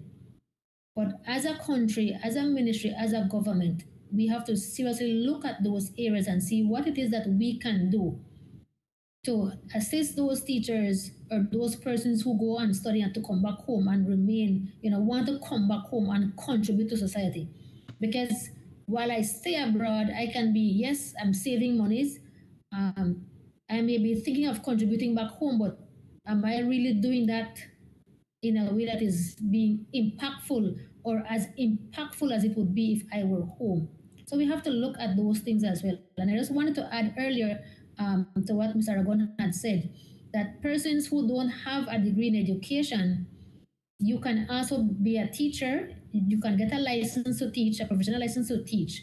And as you move forward, as she said about the dip ed and the cert ed, you can get these certificates either in primary or secondary. If you don't have a teaching degree or an education degree, you can get those and you can remain in the profession. And as you do that, then you change from a provisional license to a full license. So not having an education degree does not prevent you from becoming a teacher in Belize.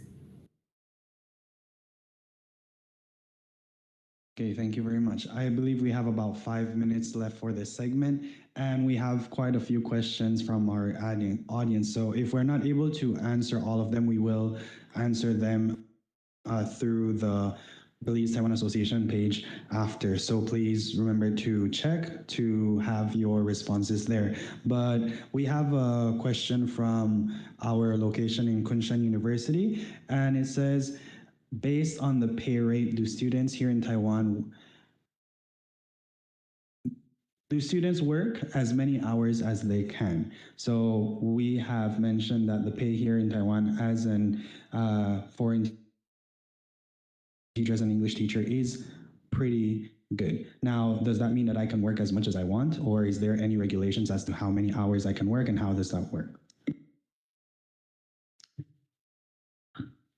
So there is no cap on the number of hours you can work teaching English, but do bear in mind that when you are teaching, you are interacting a lot with students, you're giving a lot from yourself. So after about 30-something hours, your body tends to start getting tired and you're not as productive as you can be. So you also need to keep in mind the schedule that you have at school. So if you're a student, you have to find hours that work around your schedule, and this kind of limits you to the number of hours you can teach. Students are actually allowed to work only up to 20 hours legally in Taiwan, but outside of but with that student teaching permit, you also have the opportunity to work summer camps or winter camps, which are very how do you say it? You can make a couple thousand in a month, in a week or two, I guess. And I think that's something that a lot of students do. Like for the summer camps, we go, and there's a lot of summer camp opportunities. Like, for example, in 2 weeks' time, I'll be going to Taipei, and I have the opportunity to teach from 9 o'clock to 4 o'clock every day, 9 to 12, 1 to 4. And It's for 3 weeks, and they pay around 18,000 a week, which is over 1,000 Belize, like 1,200 Belize dollars for the week. So students are actually allowed to work more than their 20 hours limit a week. Yeah, but only during the summer vacations and the winter vacations. During normal time, you're only allowed to work up to 20 hours. Thank you. I would now like to ask Ms. Aragon, how does Belize benefit and receive a return on its investment by having Belizeans working in Taiwan? You mentioned that you served our country and worked there, and after retiring came here to Taiwan. What do you think about coming here, and how does that benefit Belize? Let me start off first by saying that whenever a Belizean goes into the classroom to teach, it is Belize going into the classroom to teach. So we have an opportunity to represent not ourselves, but our country. And this was quite a shock to me because I thought I was coming to teach English in Taiwan. And the interest from the students and from the staff at the school where I am is in learning, not English, but learning about Belize itself and how are the people and what is the country like and how do we think. So be prepared to come to a foreign country and represent Belize. So how you be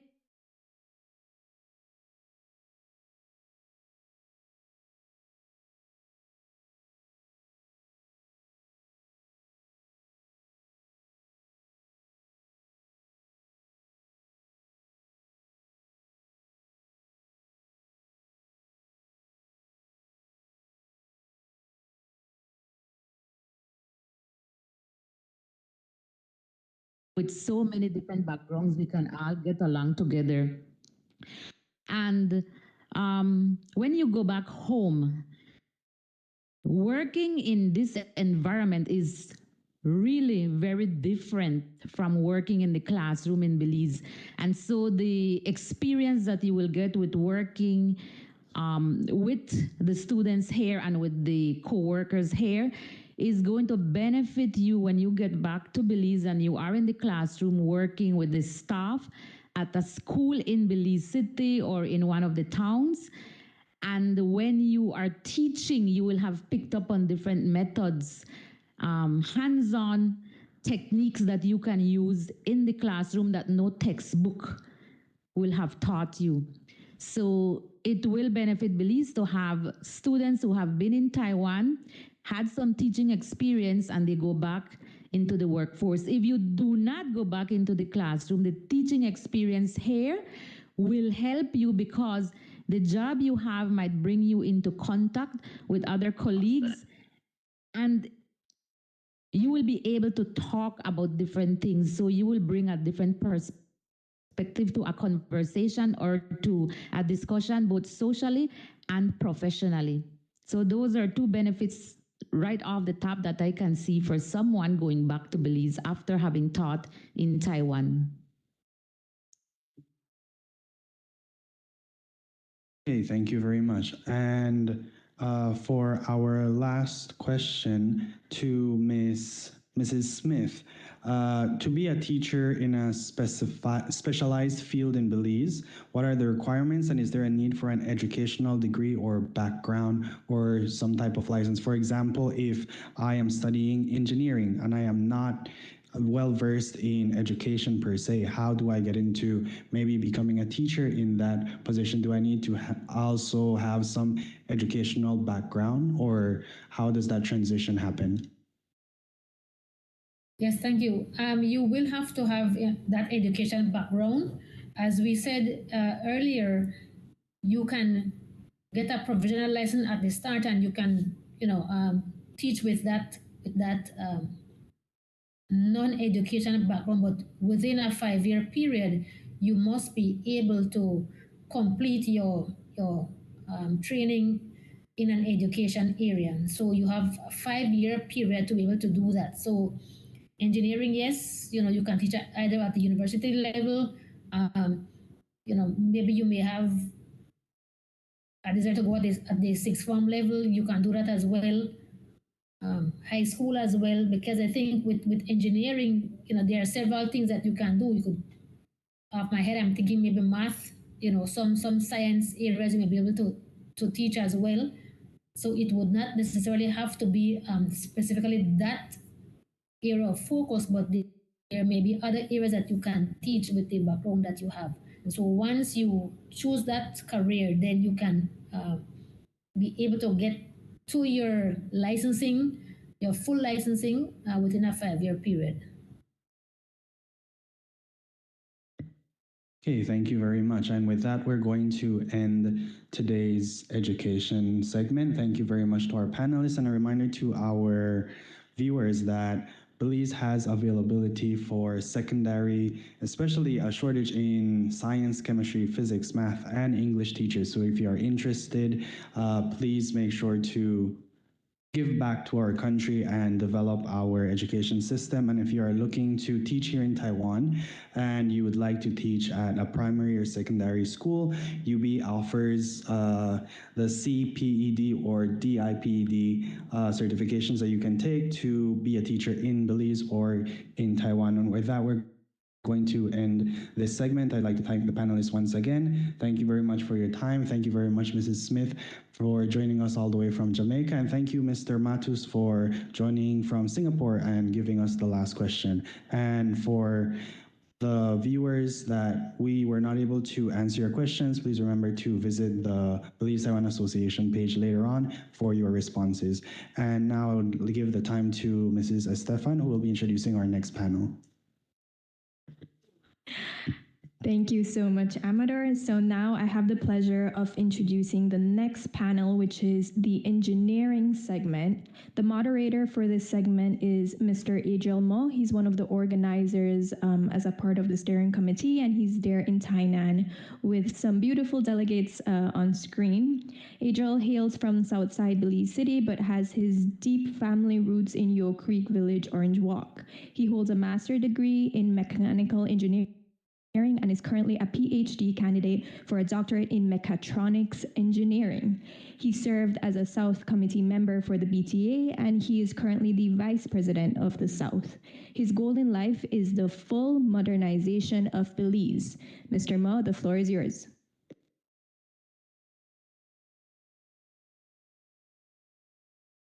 Good morning, everyone. Thank you for the introduction. And good morning and good afternoon, good evening to those in Belize. Again, I am Adriel Mo. I will be the moderator for this engineering panel. And we have three speakers here. We have Mr. Bernabe Matus, Mrs. Lisha Sosa Misco, and Mr. Jason Para.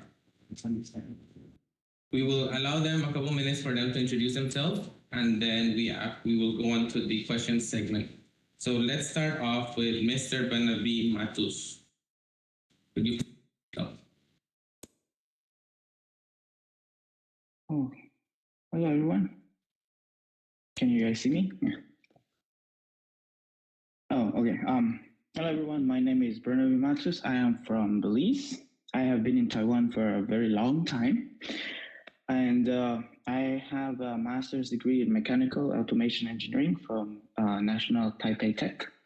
I also have a bachelor's from Kunshan University in mechanical and a minor in environmental engineering. So hi, everyone at Kunshan.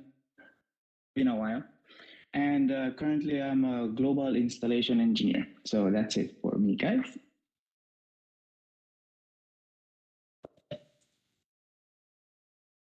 Thank you, Mr. Matus. So let's now have Mrs. Lisha Mixco, a civil and structural engineer, VP Associate of Professional Engineers of Belize.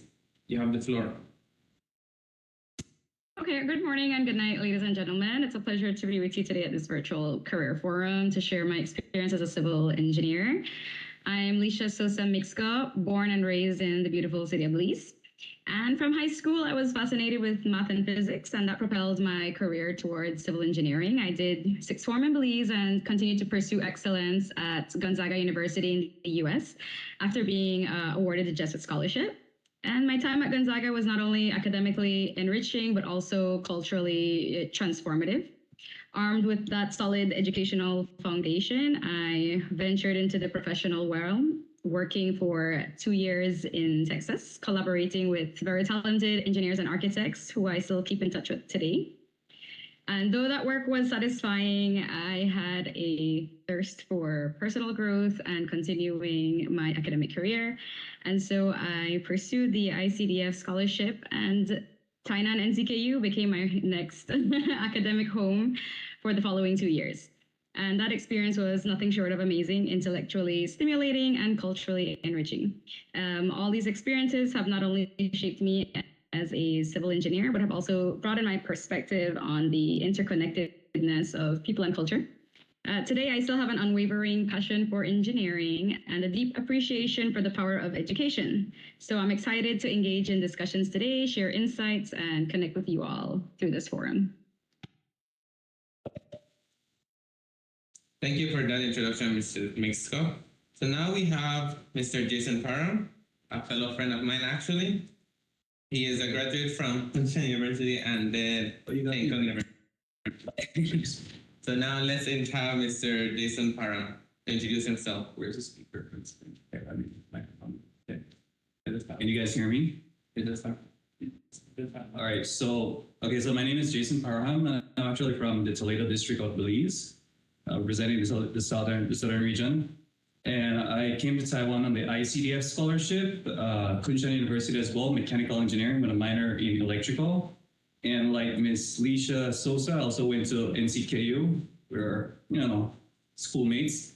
And I did my energy engineering degree there, master's degree there. And currently I'm working at Trump, Taiwan. Now this Trump, I know that you guys saw Trump, is not the American president, so please don't get that wrong. I don't want to explain myself. With an F. Yes, so with an F. And this company actually produces the laser that actually makes EUV. I don't know if you guys know about EUV, but it's the new technology. So if you have any smartphone that is the latest, that's basically what is being used. So that's what I'm currently in right now. I'm a technical trainer there. It's an EUV technical trainer. And it's the best of both worlds for me because I get to be a teacher and an engineer the same time. So basically, if you guys don't like being in the fab being the places where you actually make the chips, for example, like in Samsung, TSMC, Intel, and so forth, those are the fabs. But we are the training center. We train people how to actually use a machine. So if anyone is interested in being a trainer, which is for me a better job, engineering is also fine as well. But knowing the science behind something works is much more interesting to me, I guess. But yeah, that's basically what I'm currently doing right now, and I hope that maybe I can share some insights on what you should expect about working in Taiwan. Yeah. Thank you for that introduction, Mr. Jason Parham. So now let's start off with the questions, the interesting part of today's session. So I want to start off with Mrs. Leisha. You said your information says that you're a VP Associate of Professional Engineers of Belize. I'm assuming APEB for short. What is APEB exactly? Can you explain to the viewers who are unfamiliar with the acronym? Happily. APEB, APEB, is the acronym for the Association of Professional Engineers of Belize. So APEB exists to govern the engineering profession so that the people of Belize are served by engineers who meet high standards of education, competence, and professional conduct. So many moons ago in 2001, the Professional Engineers Registration Act was enacted into law, which made APEB a self-regulating body. So that means that this is the body that the government has delegated and has relinquished certain regulatory duties, judicial functions, et cetera, et cetera. So very important for all engineers to be familiar with APEB.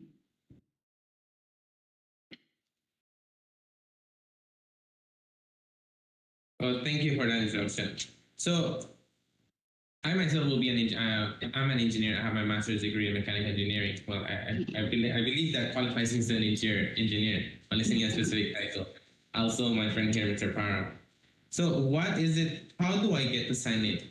How do I sign up to be a member of the association? Okay, good question. So signing up is equivalent to registering. And that would have legal implications, right? Because the way our law has been written, it says that no person shall hold himself or herself out to be a professional engineer in Belize unless registered under this act. That's a bold statement. So the criteria that we have to register can be found on our website. It's apebbelize.org. We just freshened up that website, gave it a facelift, so the information is easy to find. It's an application form, and the criteria is apart from going through a 4-year accredited university in engineering, you must have 4 years relevant working experience that can be vetted by either 2 members that are registered and in good standing, or foreign professionals that can vouch for your experience. And there's a couple other things there like fees, etc., that you can find online. But you're on the first step, getting education, getting that degree, and your work experience will follow, which will then you'll be perfectly able to qualify to be registered with APEB.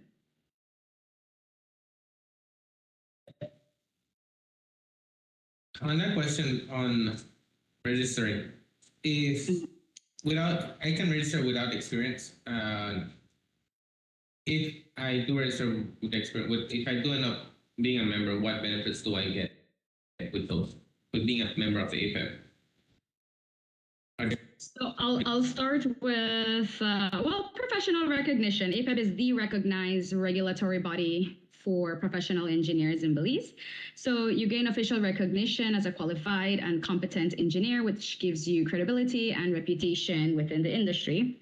I'd also say compliance with legal requirements. If you come to Belize, you want to have your business, you want to stamp drawings, you cannot get a stamp, you won't get a seal unless the association issues it to you, a certificate saying that you are an engineer and gives you the professional designation of P.EEng. Behind your name. That is only gained if you are a member with APEB. So the list of benefits can go on.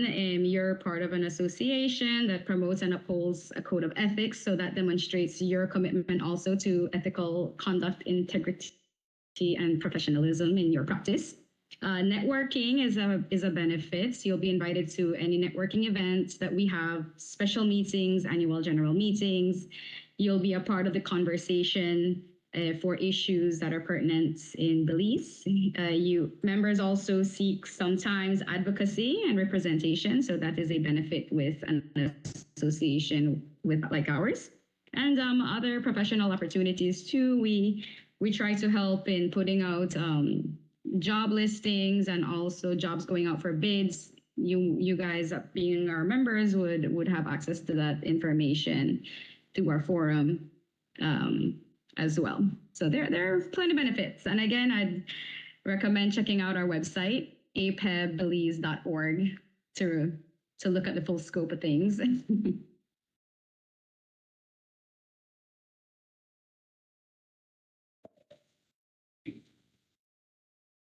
Thank you.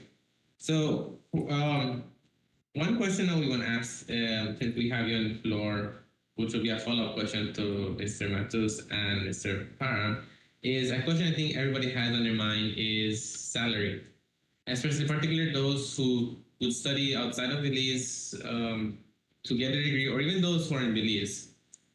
Where do they want to get a starting career? In Belize, or do they prefer going outside? So one question we ask is, from your experience, what is the appropriate pay scale for a master's, a bachelor's, or a PhD? That is a loaded question. It is not a direct answer. It really depends on an array of things, primarily the job. What are you applying for?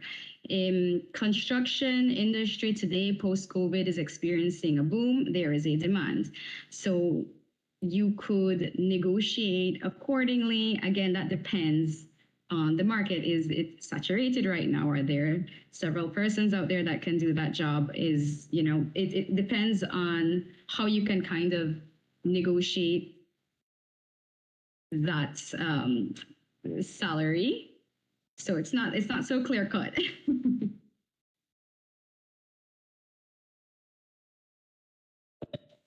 Yeah.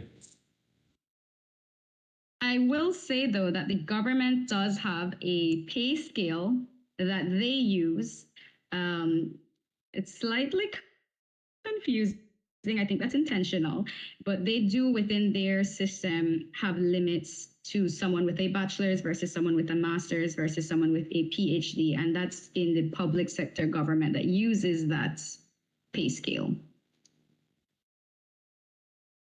Okay. Thank you. Well, thank you for that and what you just said about the pay scale and the government, especially with the degree level. One question I want to ask as well with that, and being a member of the association, if your degree is not from Belize, is there any other restriction or any other extra step you have to do? Yes, I'm very glad you asked that question. For students getting their diplomas from Taiwan, it must be authenticated. So translated into English, step 1. Step 2, take it to the embassy there in Taiwan. It will give on that. And then once you return back to Belize, that then goes to the ministry. You take it to the Ministry of Education. They give it an additional stamp and seal, and then you're good. And you can submit that to the association when you're ready. Sorry, but can we just have that one more time? The diploma, the degree must be authenticated.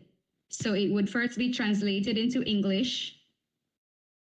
Then you take it to the embassy in Taiwan, the Belizean embassy in Taiwan.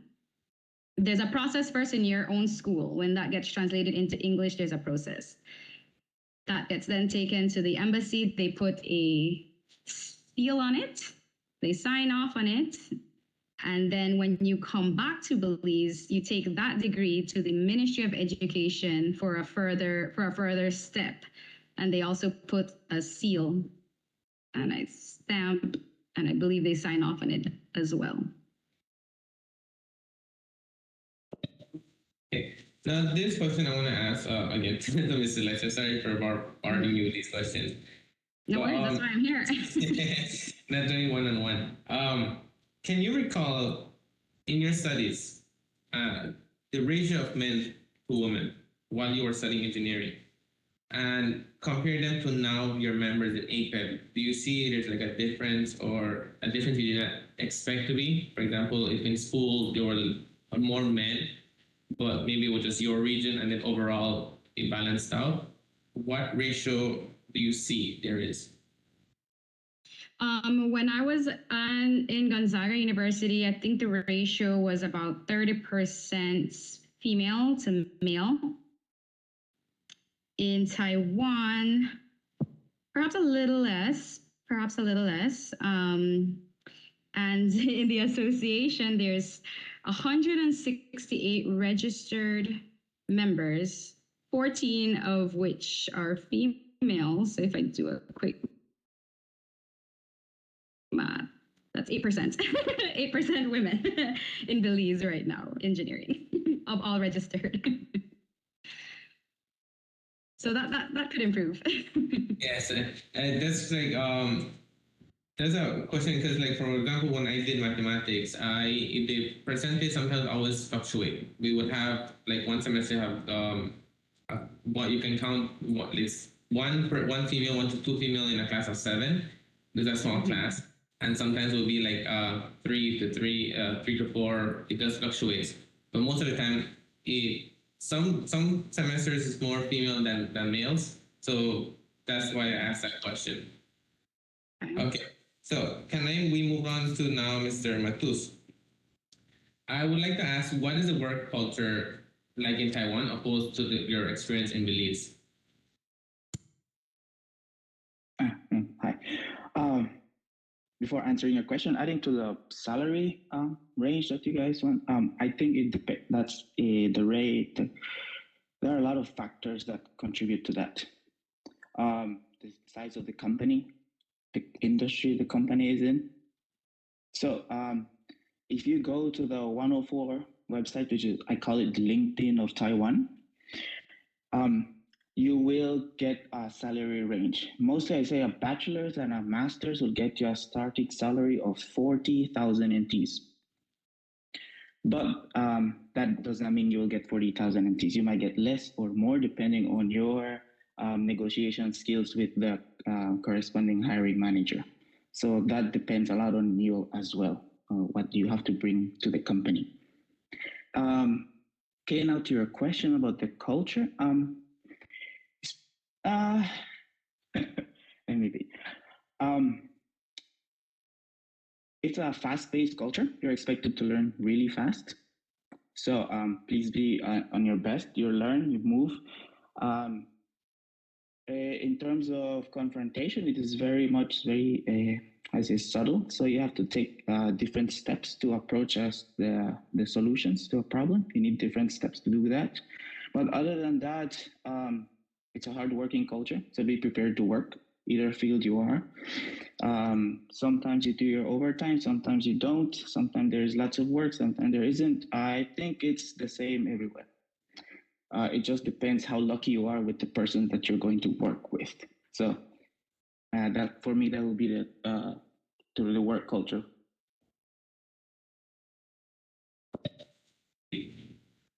Thank you. Can you share any advice on networking and building professional connections within the field in Belize and Taiwan that can be used back home? Honestly, I've never tried looking for an engineering job in Belize, so I'll put that there. Here in Taiwan, I would say talk to all your classmates, especially your professors. Your professors have access to a lot of resources. They know people they can get you connected with. And once you're in the industry, please go ahead and connect with other people in different companies. You never know what's going to happen. And you can talk to them. How's the business? What's the trend? So it all happens over dinner, over lunch, when you're on your break, over a cup of tea. So to me, it's just mostly talking to them, be very much approaching them. So if you're starting in this industry, I would strongly suggest you talk to your professors. They are your first key to the industry.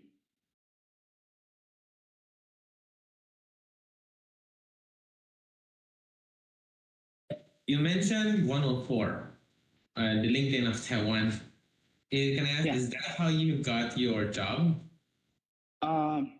Yes. LinkedIn for me proved not productive. To say it didn't work for me.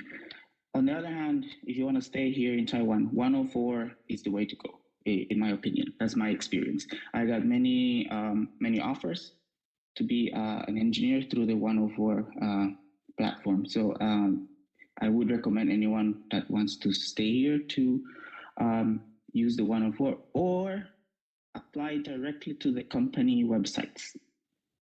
It's much forward. Or if you have someone inside, ask them for a recommendation. It's very important. That one, I would say, it gets the process done a bit much faster if you know someone already in the industry, because a lot of companies have referral programs or programs that they're looking for other people.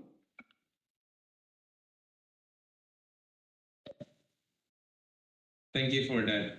Yes, it depends on I believe it depends on your position. It could be you could get your job on LinkedIn, or you could do your job from 104. It just depends on what is available at the time.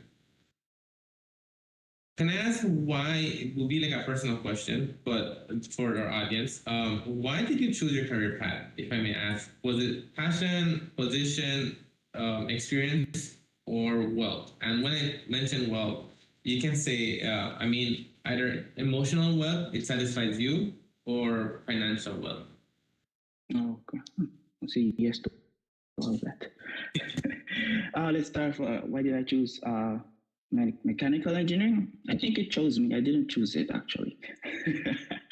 I started studying IT. I started studying IT, got into the hardware programming, but then afterwards, like that career path wasn't for me. I burnt out of that.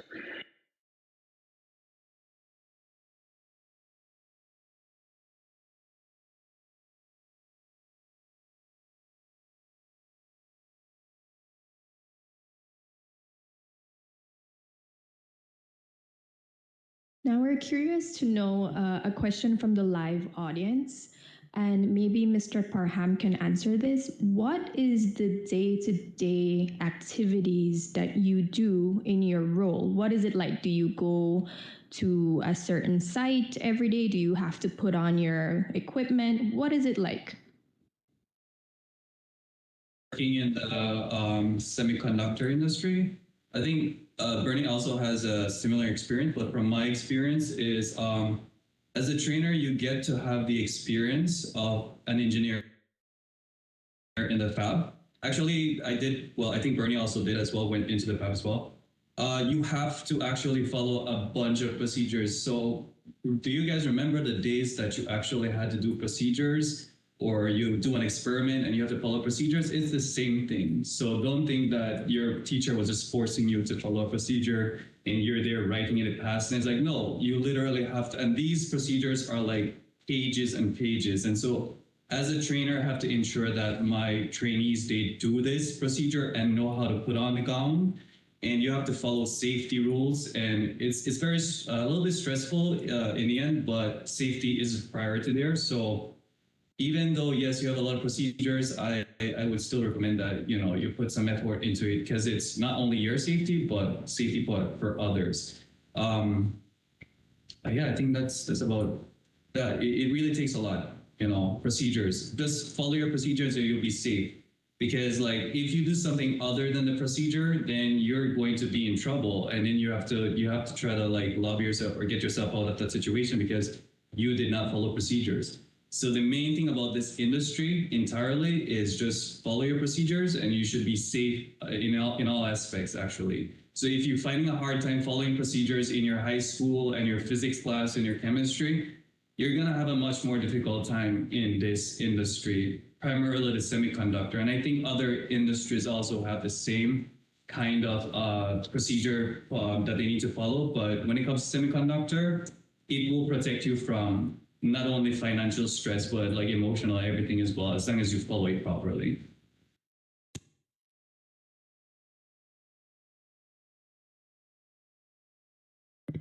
And on that note, this question is for the floor. Any of the panelists can answer. Have you ever encountered a situation where the procedures were not followed and you did have to try to get yourself out of that situation? Maybe give us like a real life example. How did you do damage control, or how did you manage that situation?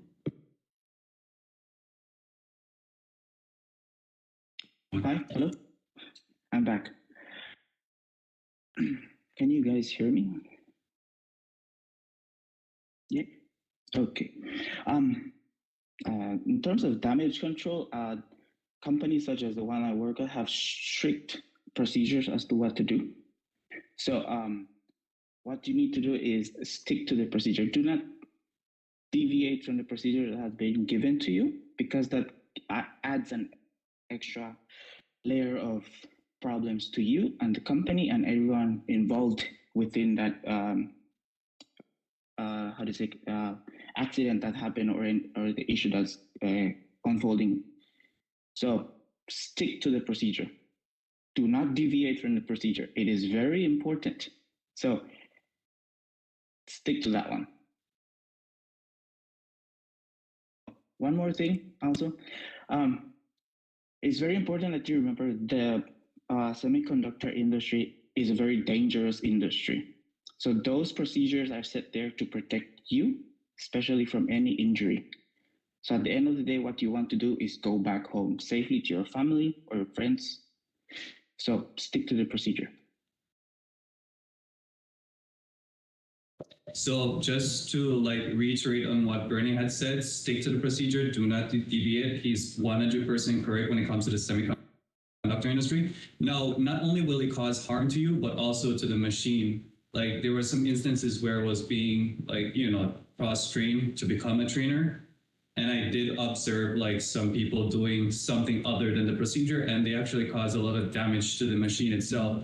Now, those machines are not, you cannot just go to a grocery store and just pick it up. No, these machines are multi-million-dollar machines. So you have to follow the procedures to care for the machine and also for yourself as well.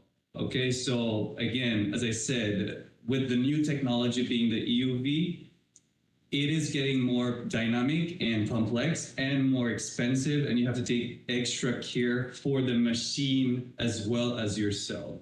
So don't deviate, as Bernie had said, do not deviate from procedures. They are there to save you and the machine itself as well. Okay?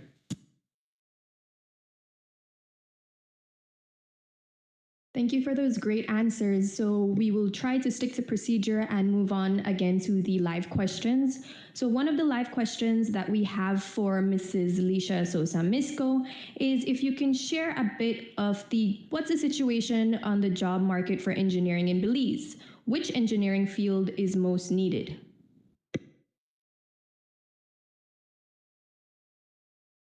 Okay. Well, like I said, the post-COVID, we're experiencing a boom in construction.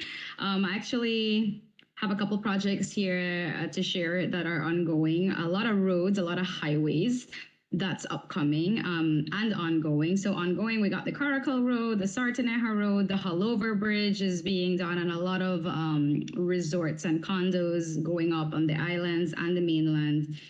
Placencia is booming. In the pipeline, we have projects coming out. There's a hospital that's going to be built in San Pedro, Belmopan, a forensic lab. The landfill is getting a facelift. The George Price Highway is out for bid. The Swing Bridge and the Belcan Bridge are to be renovated. Banana Bank roads, rural roads, and schools that are being built, and 2 ports. So there are jobs for civils, mechanicals, electricals. That is the demand right now. And for somebody like our moderator, Mr. Adriel Mo, he's pursuing his PhD in mechatronics engineering.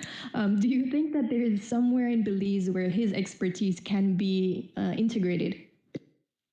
Mechatronics. Googling it. It's a combination of mechanical engineering and electrical engineering. So kind of would say a little bit of robotics, a little bit of electrical engineering. It's more the machines and programming, and just the base. But to have a better idea, think of it like robotics. So machine programming and mechanical engineering combined. I'll have to think about it and ask around. But if you're interested, link me up and we'll talk, because then I can talk to others and see what's happening or what are the industries, So. But I'm sure. Do you want to come back to Belize? Is that your plan, or are you planning on working in Taiwan first? Well, the question is directed to me, I guess. I should answer. One of the panelists now, I guess. My dream, yes. I my introduction had said that the wonderful Miss Laila said about me. I hold Belize dear and close to my heart. So when I finish my degree, my goal is to go back, unless I would get a job, let's say maybe have a work 1 year at least. But my ultimate goal is to go back home and build. You would say, as many are saying, build Belize. I do want to go into the field and also work in the field, or also be an entrepreneur and open my own company. A tech company is what I have in mind. So which is why I have mechanical engineering. That's why I went to mechatronics. Now, to have that tech idea in mind. So my ultimate goal is to go back to Belize. I do not want to work, you would say, anywhere else or live anywhere else other than Belize. That's my personal goal. Okay. Well, where there is a will, there is a way, and getting that experience, getting your foot in the door, and when we come back, I mean, I would always advise you can be picky, not too picky. The experience, when you have none, go for it. If you can, if the salary is not where you want it to be, it will be one day. You will make it happen. Once you just get some experience, know what you like, move from here, move from there, put out your name in the field, build your reputation. And for sure, Belize has a lot of potential, endless possibilities, and you will own your company one day, and you'll be making jobs for other engineers that go get their degrees in mechatronics. You'll be the first registered professional engineer in that discipline. Really, don't tell me, like being the first. Thank you. Well, good thing you mentioned salary. I have a question for Mr. Parham. Was that the reason you picked your job? When it comes to salary, not necessarily, but I chose it mainly because, as Bernie had said before, like it's really hard to find jobs on LinkedIn and so forth. But my job is mainly because of experience, because whatever job it is, they're looking for experience. So I found it, well, this job found me actually, and I was looking to as well. We found it's a soulmate kind of thing. So like I found it and I agreed to it because I wanted the experience, not because of salary. I mean, I heard the salary and you're in the semiconductor industry, and yes, it's it's okay and everything, but for me, it's just building on my experience, professional engineering experience, so that I can actually find something in the future that I can actually do that I love in terms of, well, I do love what I do right now. Like the job that I do is very great, but it's just counting towards the experience that I need for the future. Wherever it is in this world, like the experience is your new currency if you're in the workforce. But if you're studying and you want to do research, then you don't necessarily, that's where the experience comes in. But getting a job is really hard these days. Getting a career is also harder, but just sticking through it and getting the experience and forgetting about the money would be the way to, well, in my opinion, my way to go. Because like when you have more experience, you can also lobby, or you can also negotiate with other employers in the future on how to get increments in your pay. So you don't have to worry about the money now. Worry about getting a job first that can give you the experience, and then you can discuss your pay later. I mean, what kind of person are you if you don't have the experience? You need experience, then you can make yourself worthy. So my main insight on this, like, build yourself. Put yourself in the field, try to get experience as much as possible so that you can reap the benefit of it, which is like getting money in the future, if that's what you want. So if you're thinking about the money, you will never get the money. Think about the experience. Eventually the money will come, So it's not mainly money, but experience. Okay, we have a question from the audience. Sorry, Mr. Bernie, go. Adding to Jason's answer, yes, it's very important for you to have skills.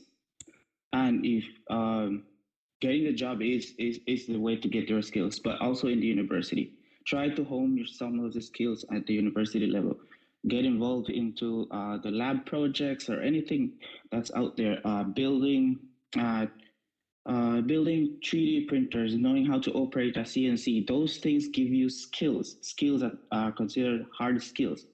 These skills not everyone has. So try to be involved in the university, building stuff, doing stuff, be very hands-on, because those skills translate directly back into the industry. Yeah, and just get the basics. Additional to that, all the companies will give you the required training that you need to perform your job.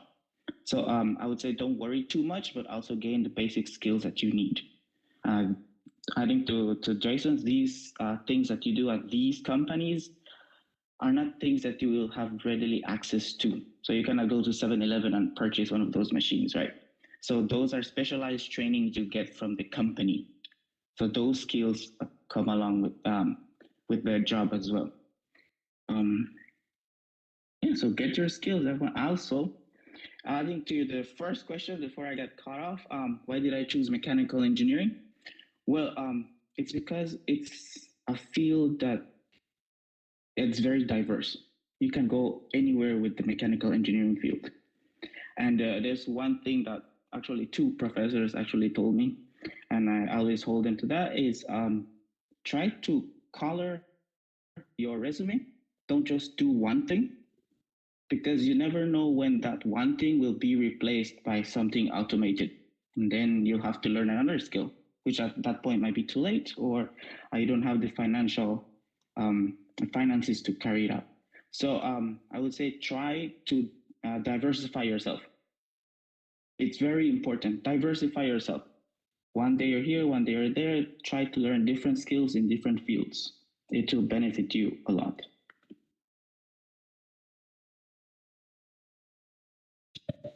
Okay, thank you for that. Also, well, so while we're talking about the fields that you're working in, you're working in Taiwan, if I'm not mistaken, and also with Mr. Parham. For Mr. Parham, what did you have to do for you to work as an engineer, or even work in Taiwan? Well, being a graduate from Taiwan University is easier for you to get access to a company inside Taiwan. So we don't have to go through the process of joining a committee or an organization in Belize, like that of what Ms. Lisa is saying. So I think in Belize it's different, but here, once you're from a Taiwan university, it's fine. They're going to regard that as something viable for you to use to get your job here. But if you go somewhere else, I think you'll need to get your stuff authenticated. So thank you very much, Ms. Lisha, for reminding me so that I can actually go and get my stuff authenticated, because if I do leave, I don't want to have to end up in a situation of where, oh, you're from what university is that? It's not authenticated. So please, if you come to Taiwan, or if you want to leave Taiwan and use your degree, get it authenticated and you should be safe. But if you're within Taiwan, then it should be okay. You don't need to get it authenticated. You just give them the Chinese copy and they should be able to know what to do with it. Yes, that is true. You just get your stuff authenticated. I haven't done mine because I don't need it. I haven't seen the use of it yet. I don't plan to leave Taiwan anytime soon, but yes, get your stuff authenticated as soon as possible. As soon as you get it authenticated. You never know what happens. If you choose to stay here, I would say there are a lot of international companies here. Given Mr. Parham's company, the company I work for, they're all international. So they do offer you the opportunity to someday just, okay, I want to go to Europe, Asia, just transfer to those departments within the same company or within the same department, or you can choose a different career path within the company. So to some extent, I would say authenticating the degree is not important unless you leave what you want to do. Okay, thank you for that. For Mrs. Lisa, remember how I said the degree I'm working on right now is mechatronics engineering. My master's was mechanical engineering, and both degrees and current degrees now, I am working alongside with minoring, or my focus is more on computer programming, on artificial intelligence, computer vision, and sound detection. We have a question there similar to that. The person asks, my master's is in construction management, but it revolves mainly around the use of AI and machine learning in the industry. Do you see AI being used in the construction industry in Belize now or in the future?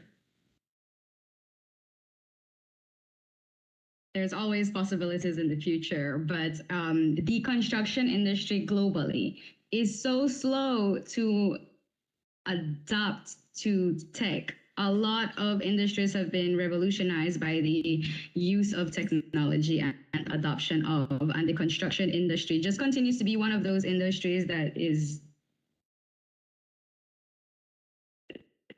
they don't absorb that tech that fast. A lot of it has to do with a cost factor or a trust factor, but that's across the board, and Belize's is no different. I am not seeing AI being used currently right now in the in the construction management sector, but that should not discourage you from doing what you love. Come here, there's jobs for construction management. You will make things better. You can make your pitch for whatever AI,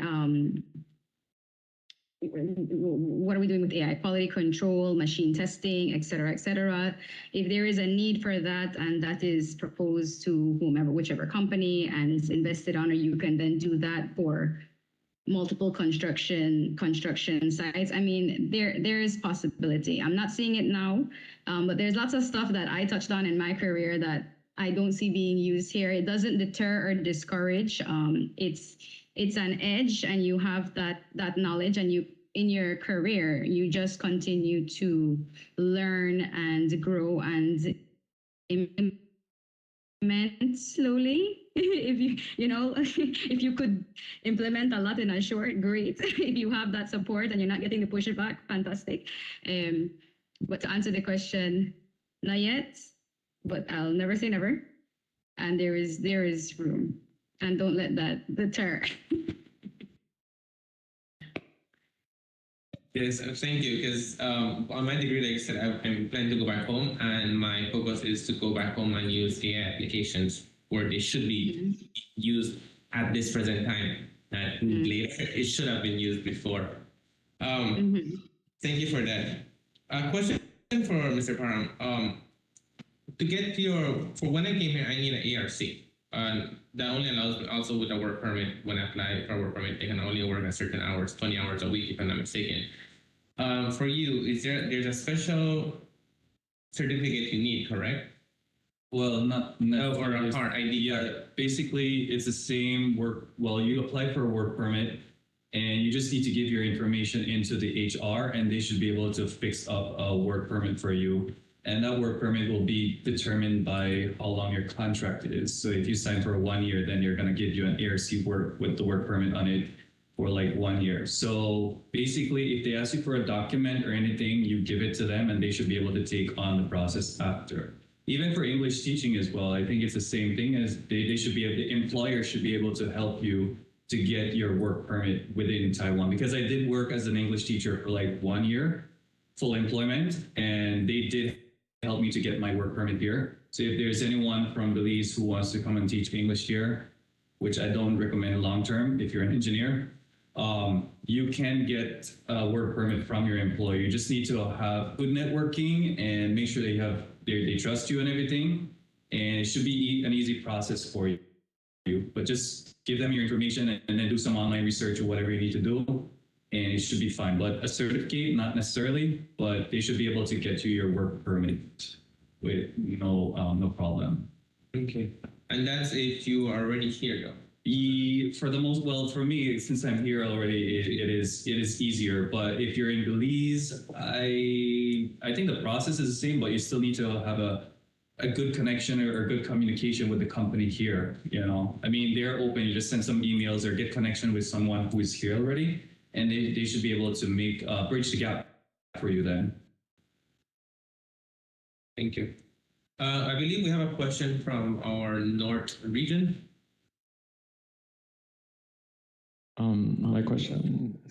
My question is for Mrs. Lisha.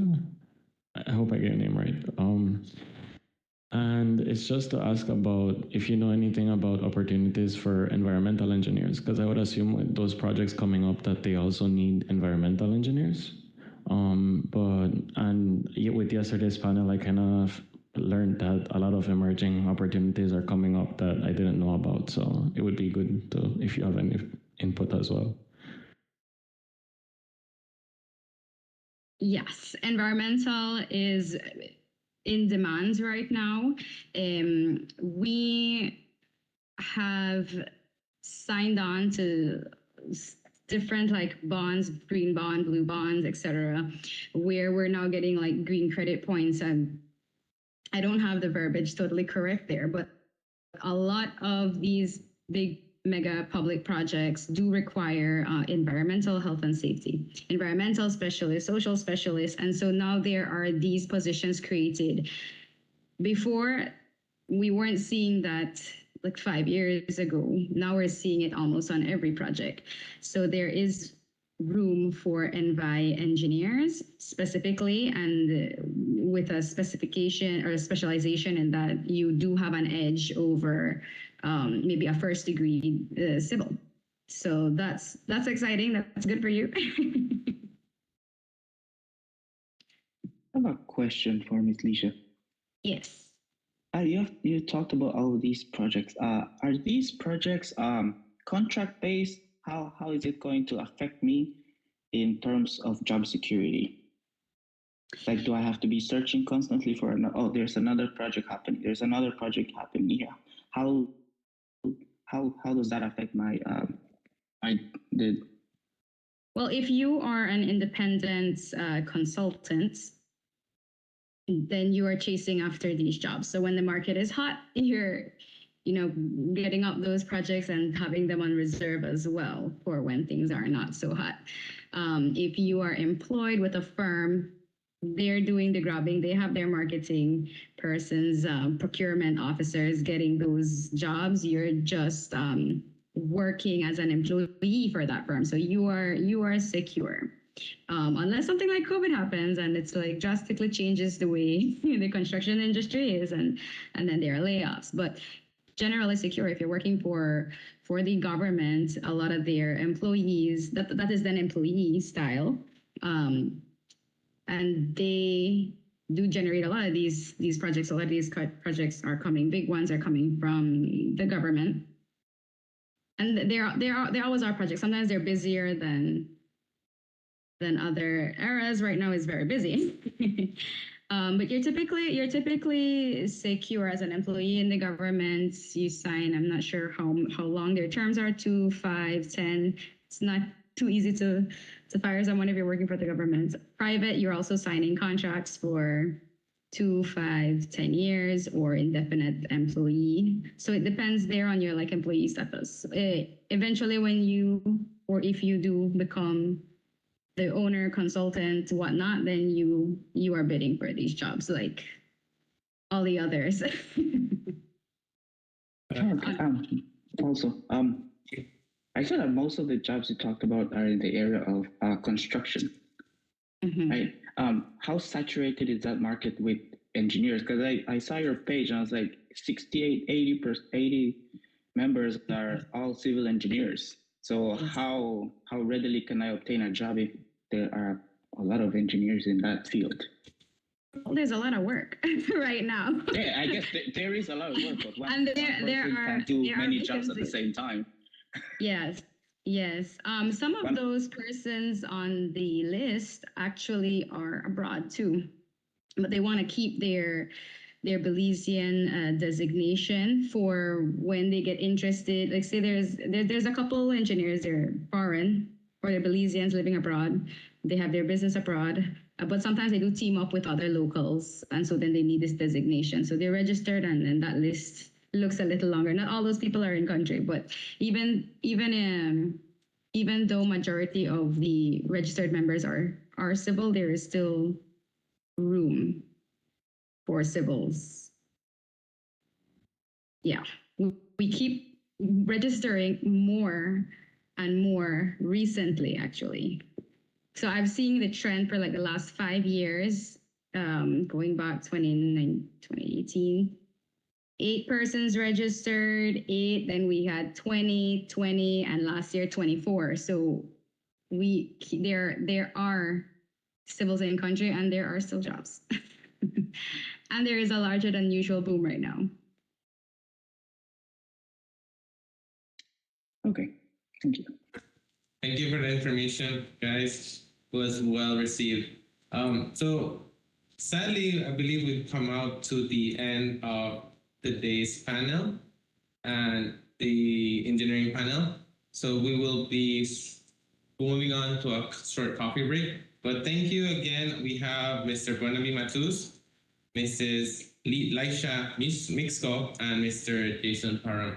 Thank you again for being on this panel. And we hope to see you again. Well, I hope to see Mrs. Lisha soon when I go to Belize and apply. Be a part of APED. See you there. Hopefully be the first mechatronics engineer there.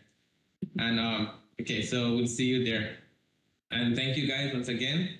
And to our viewers, we will go on a short coffee break. And thank you for being here with us. I move the floor.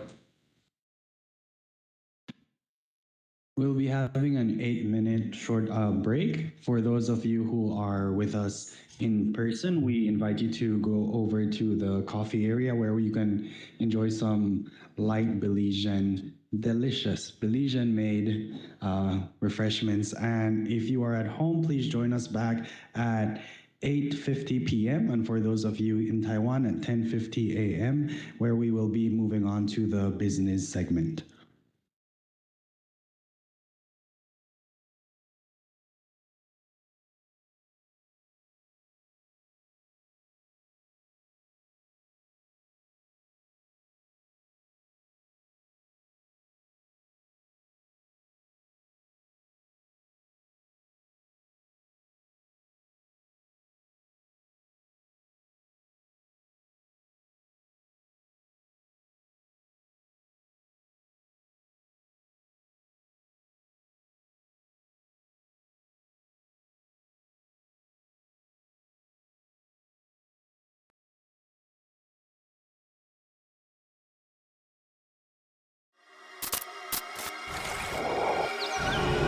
Have you ever imagined what the future will look like?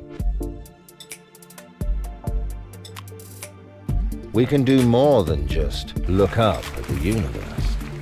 Big data can completely change the way we drive cars. Energy efficiency can be rocket high. Nanotechnology can solve the mystery of genetic diseases. In 2021, National Yangming Chiaotong University was born after a merger. Now it would have new goals and responsibilities. Welcome to a new era. Through our heritage, innovation, and sustained effort, we push forward the cultivation plan whereby we pick everyone's brain for a visionary future. Communication networks, energy, finance and education sectors become more intelligent with research and development in technology. Industry development and quality of life are taken to the next level. In the area of AI healthcare and advanced medical equipment, big data helps to create an integrated system in which people always come first. We don't just extend lifespans, we live better and healthier lives. We groom physician engineers and medical doctors across the country and promote cross-disciplinary collaboration for a sustainable future.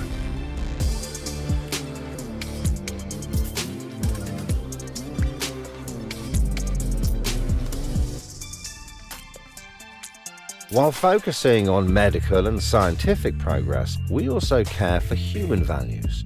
We keep exchanging ideas with our worldwide partners. We rethink the role of a university in our society and work towards the goal of sustainability. NYCU has inherited traditions from 2 universities in pursuit of innovative breakthroughs. We will plan ahead in the era of post-COVID-19 and seize the opportunities in restructuring of worldwide supply chains. Our insights are refined to the last detail at the fastest pace possible. We have transformed in no time.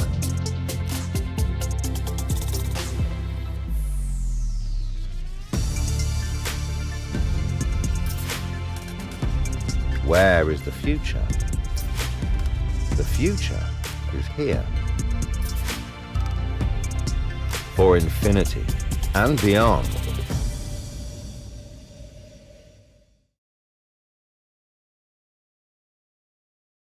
Campus is about 22 hectares in size with a beautiful landscape. The school is located near the expressway. From the start, much work was needed to be done.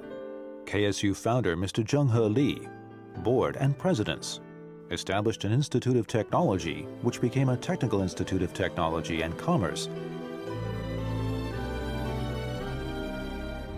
Afterwards, a College of Technology, and then Kunshan University in 2000. In 2018, for 3 years in a row, KSU won a grant from the MOE Higher Education Sprout Project and ranked #1 for average grant benefit per student among all private technological universities, and recognition as the only international competitive Global Taiwan Research Center Technical University in Tainan. KSU also won the MOE Teaching Excellence Award 12 years in a row and the MOE Exemplary University Award 5 years in a row. Mr. Weilong Zeng is chair. Dr. Tianxiang Li is president. Student population exceeds 11,000. More than 90% of the teachers are assistant professors or above, possess certification or experience.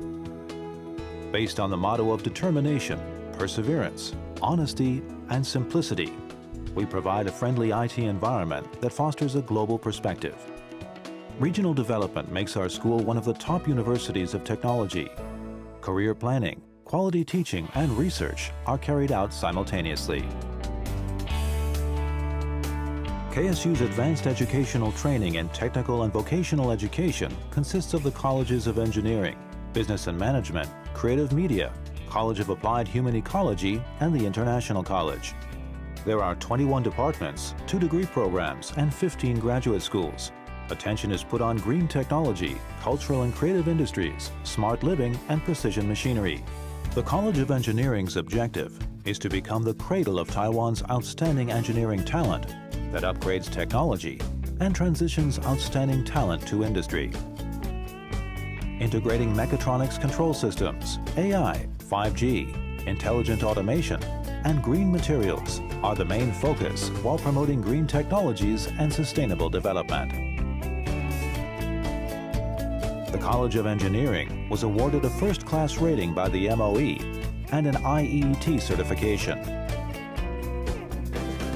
Students will be the leaders in industrial technology for the new century.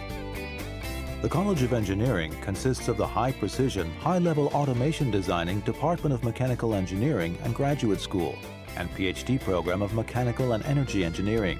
Dedicated to mechatronics integrated with technologies automation development is the Department of Electrical Engineering and Graduate School. Integrating intelligent information products development and manufacturing is the Department of Electronic Engineering and Graduate School. Nurturing sustainable environment management and water pollution prevention professionals is the Department of Environmental Engineering and Graduate School. Developing green energy and focusing on green material development is the Department of Materials Engineering and Graduate School. Developing AI and the Internet of Things is the Department of Information Engineering and Graduate School. Exploring high-speed communication technologies and robotics control programming applications is the Department of Intelligent Robotics Engineering and Graduate School. Focusing on game designing, propagation and applications, and nurturing gaming industry outstanding new media talent is the Computer and Game Development Program.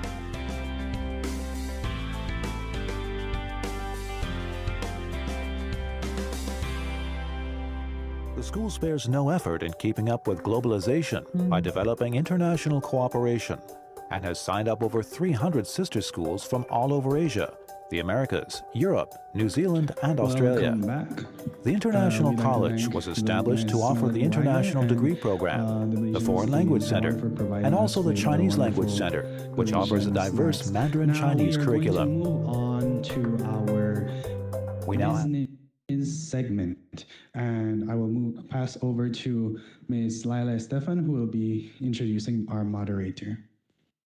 A pleasant good night and good morning to everyone present. I have the pleasure of introducing the business segment moderator for today. He is no other than Mr. Geraldo Puck.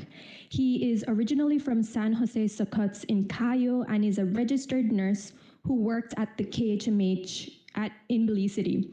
In 2001, he received an ICDF scholarship to pursue a medical degree at Aisho University in Taiwan, and he is driven by a strong commitment to healthcare and aims to enhance his skills to improve medical services in Belize and Taiwan. Mr. Puck, the floor is yours. Thank you. Good morning and good night to those that are joining us from Belize.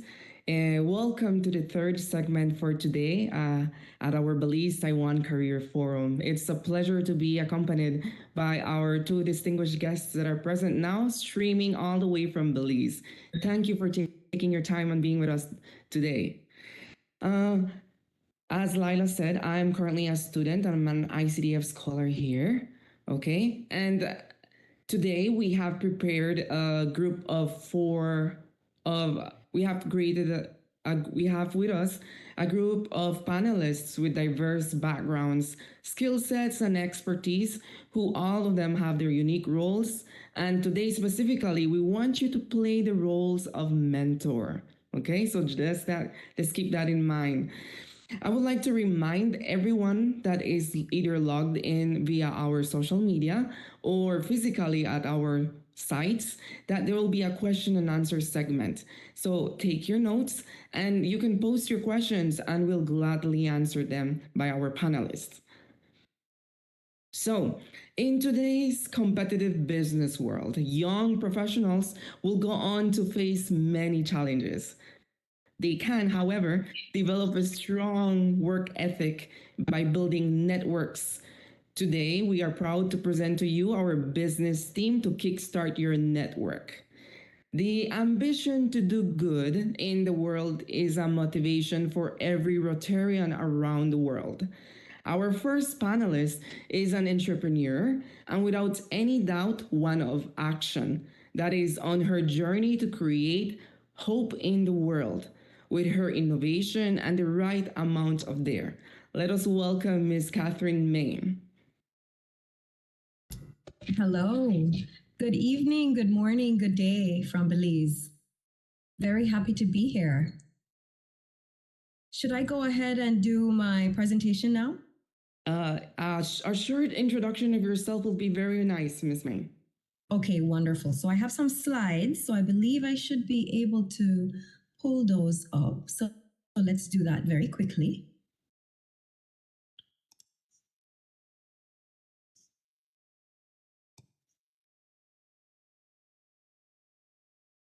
All right, can you see the slides? Yes. Okay, wonderful. I know I'm on a timeline here, so let's make it quick. As you all already know, my name is Catherine Main, and it's very nice again to be with you today. I have a few things. It's always a tricky topic. How do you introduce yourself, right? So I wanted to focus a little bit more on the theme, right, which speaks to the career component, and you all getting to know me a little bit more, and then also key pointers that I think are very important for the mentorship component and also the networking angle as well. So what is Main, before you begin, for now we'll just need a short introduction of yourself, okay? That will be very nice. And then later on we can delve into the discussion. Absolutely. Is that okay? So that's fine. Okay, let me go ahead and stop the sharing then. Okay, so just a quick little introduction. My name is Catherine Main, and I hold 3 career-specific roles. The first is VP of Operations for Key Talkers Limited. We are a BPO operating here in Belize, specifically in Belize City. We offer both an at-home and in-office environment to our agents. Our team focuses on being dynamic, also a lot of teamwork. It's real necessary. The other area I work in is as VP of Services for the Belize Chamber of Commerce and Industry.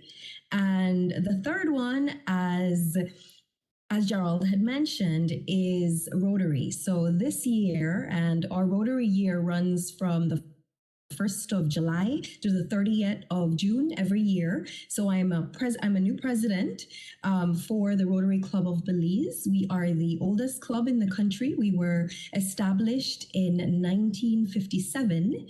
So I hope that helps.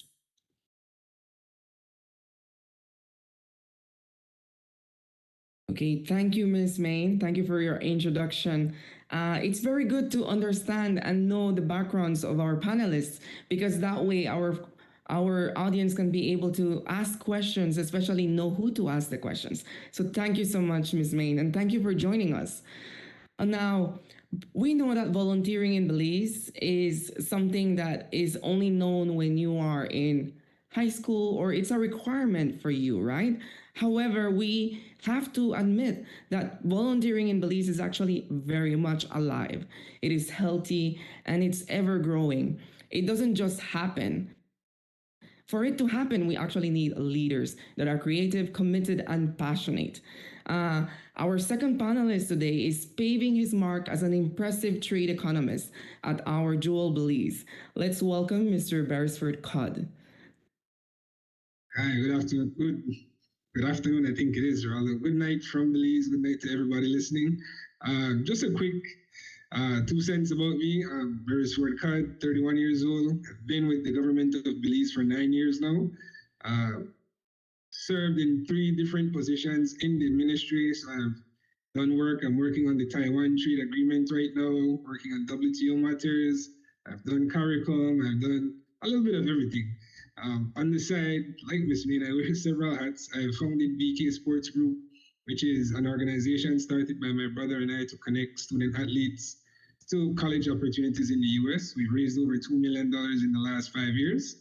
I've also founded YLAB, which is a youth organization that's representing young people on the People's Constitutional Commission. I'm also a member of the Public Service Union's Council of Management. And I think I can stop there for now. But you get the picture that, I tried to do my best to be in a little bit of everything. So like what the team says, to get to know as much people as possible, to build my networks, and to make myself marketable. So that's a little bit about me for now. Agreed. And thank you, Mr. Codd, and thank you for joining us. Now, we know that in the business world, there's constant things happening and things happen without even us knowing. That's every time. So with constant change, we are required to have skills like resiliency and cultural sensitivity above all. And these are crucial because they are required in a constant changing spheres between the world of international business. Our third panelist today is a living testament, living his dream while embodying all these traits. Please help me welcome our third panelist, Mr. Joel Borland. Hi, can you hear me? Good afternoon, good evening to everyone there back home and here with us in Taiwan. It's a pleasure to be among very experienced panelists here. I think I'm the youngest, and so I'm very pleasure to be among you guys. And I hope to share as perspective as for those recent grads and those looking to transition into their careers, early in their careers. So just a brief intro about myself. My name is Joel Borland. I'm from Belmopan originally, and I went to UB. I graduated with a business management degree from UB. I came to Taiwan in 2019, and I did an MBA in International Business and Trade at Mingchuan University. I graduated in 2021. And shortly after graduation, I went into teaching for a couple of months, actually. Like most students, freshly after graduation, they're not sure what they want to do. And that was the same case for me. I was trying to buy time, basically. But fast forward to today, a year and a half later, I now work as a global account specialist at Everwin Pneumatic Corp. This is a Taiwanese company. And it's actually a leading manufacturer of pneumatic tools. And pneumatic tools, when I mean powered by air, we make tools for wooden house construction, for pallet factories, for furniture factories. They use these tools to manufacture these kinds of products. And this is a special company because, as you guys know, in Taiwan, a lot of the companies here is big on manufacturing, but they manufacture things for other companies, meaning OEM. But this company at Everwin, it has its own brand. It's a Taiwanese brand, and so I get to experience both the back end of manufacturing. I get to see all the procurement of material, all the assembly lines, and I also get to experience the front end of business where I get to do B2B sales and marketing and pushing a brand. So it's a very, very special experience so far, transitioning to something directly with what I studied, international business. So I get to, I hope to share my experience in hopes of inspiring those who are looking to trying something in their field, looking for something they're passionate about. And I'm not sure if I did, but yeah, so my job now is B2B business. I do sales, business development for my company. We sell to over 42 countries, so I handle a lot of international accounts. A typical day for me in the morning, I'm talking to the Europeans in the morning, and in the afternoon, I'm meeting with my Colombian clients. So it's very directly in line with what I study. Now that's what I enjoy the most, coming from that background. So again, I look forward to sharing my tips and my job searching tips in Taiwan perspective, and I'm looking forward to the Belize perspective from you guys, the other panelists. So thank you. Okay, thank you, Mr. Borland, for your kind introduction. Thank you. So moving on into our fourth panelist. When we think about an entrepreneur, we normally think business, like let's get down to business, right? But our fourth panelist is all about change. He is about creation and much more. Help me welcome our fourth panelist, Mr. Salim Hoy, who is as well joining us all the way from the Jewel. Hi, good day. Good morning in Taiwan and good night in Belize. Sorry for my voice, it's still coming back. So, like I was introduced, my name is Salim Hoy. I'm from Belize City, age 33. I studied in Taiwan for 6 years. So I did my bachelor's degree there and also my master's in international business, IMBA. I'm also a part of the Public Service Union, working under the government. I also own two businesses, one under the creative fitness one and two for freelancing, where we're going to be, sharing about that later on. I'm also a standards officer at the Belize Bureau of Standards, working there over 6 years, and also vice president at the Belize City Lions Club. So hope to see you guys later on so I could share more of these tips with you. Okay, thank you, Mr. Hoy, and thank you to our three panelists that are streaming from Belize. We appreciate your time. Thank you, Mr. Borland, for being with us on site at our Taipei campus there. So now it's like we say in Belize, it's time to get down to business, right? So let's start with this, right? So looking at the world's business demographics, we are seeing reports telling us that our business sector was severely impacted post-COVID, right? And I mean, we're still feeling the ripple effects of it. So looking at these reports that are a bit concerning, especially among our recent graduates that are asking themselves, what is there for me in Belize? Or what is the core? So for this, I want us to discuss about what is the current reality in Belize's business field. Mrs. Main, can you take over? Sure. So that's a very big question with many answers. But to narrow down, I think it comes down to the fact that Belize is a developing country. If you want to look at it in terms of lifespan, I would say we're still in our youth compared to many other countries. So what that ultimately means is that there's a lot of opportunity. We see so much happening. We see Belize highlighted for its actions connected with the environment, the connection with tourism. Most recently, in my field in particular, we were identified as the #1 destination for BPOs, right? There, Beresford, because I know I've been working with him a little bit at NTNC, there's so much happening in terms of trade agreements as well.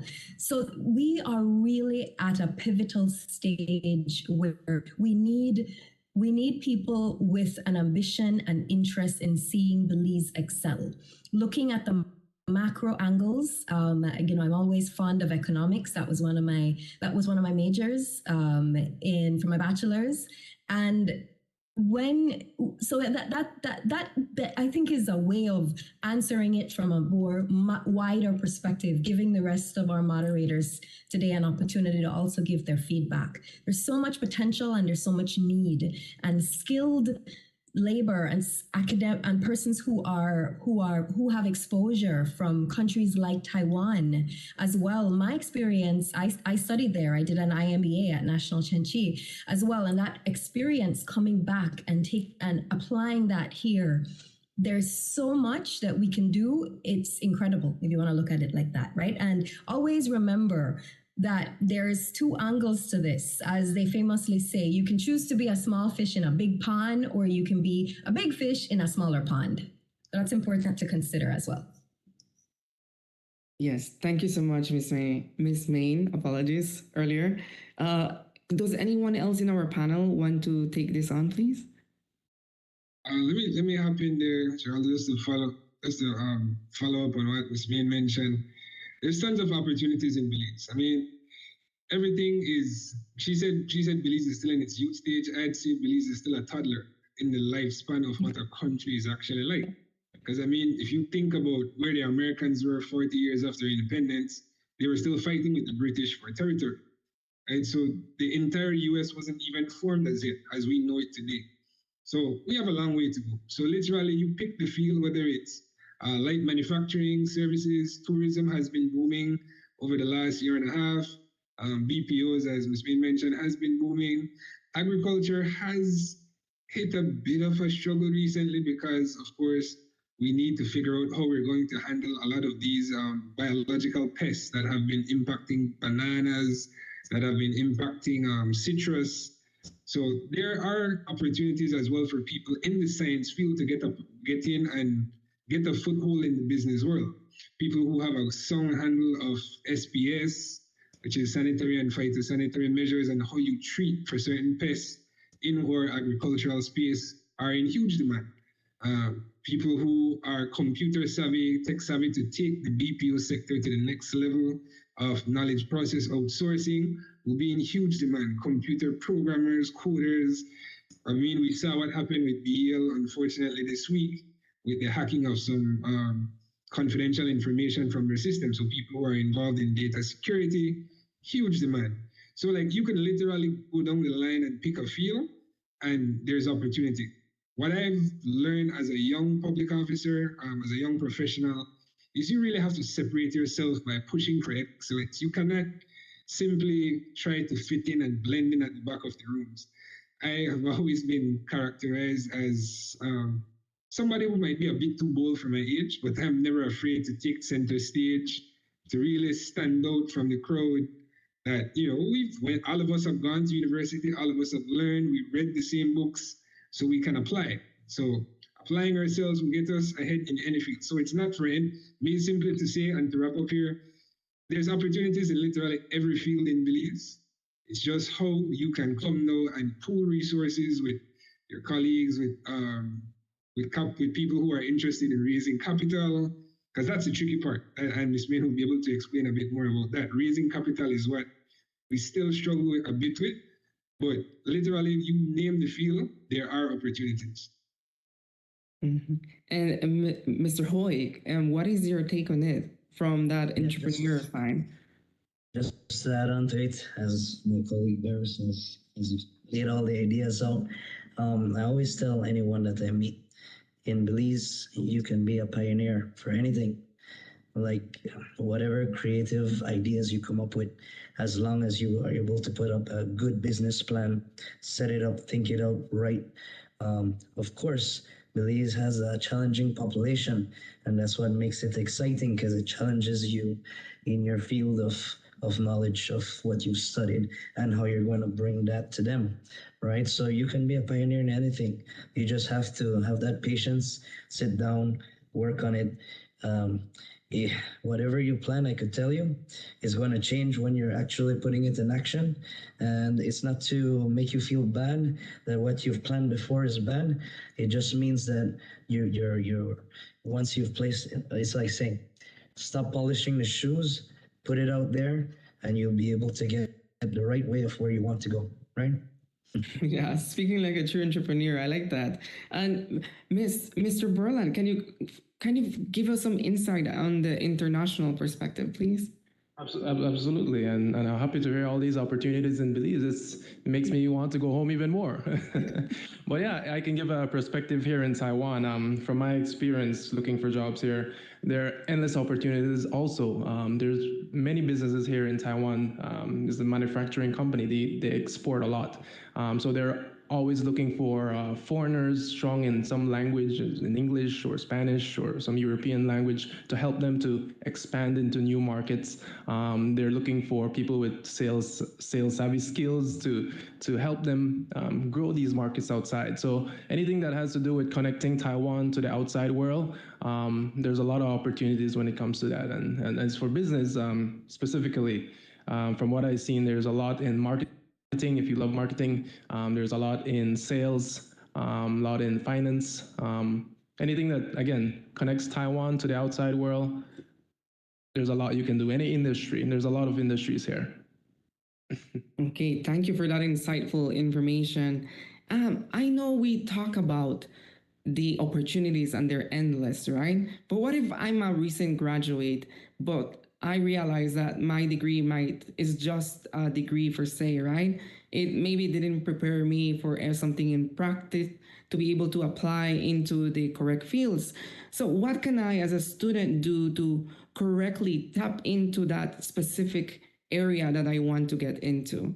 Is it possible? Because I know this is a true reality, especially with how people tend to choose their degrees, let's say, right? So how can students tap into that right employment, to prove that, yes, I can be able to do this job, although my degree might be something, let's say, not so different, but not fitting in?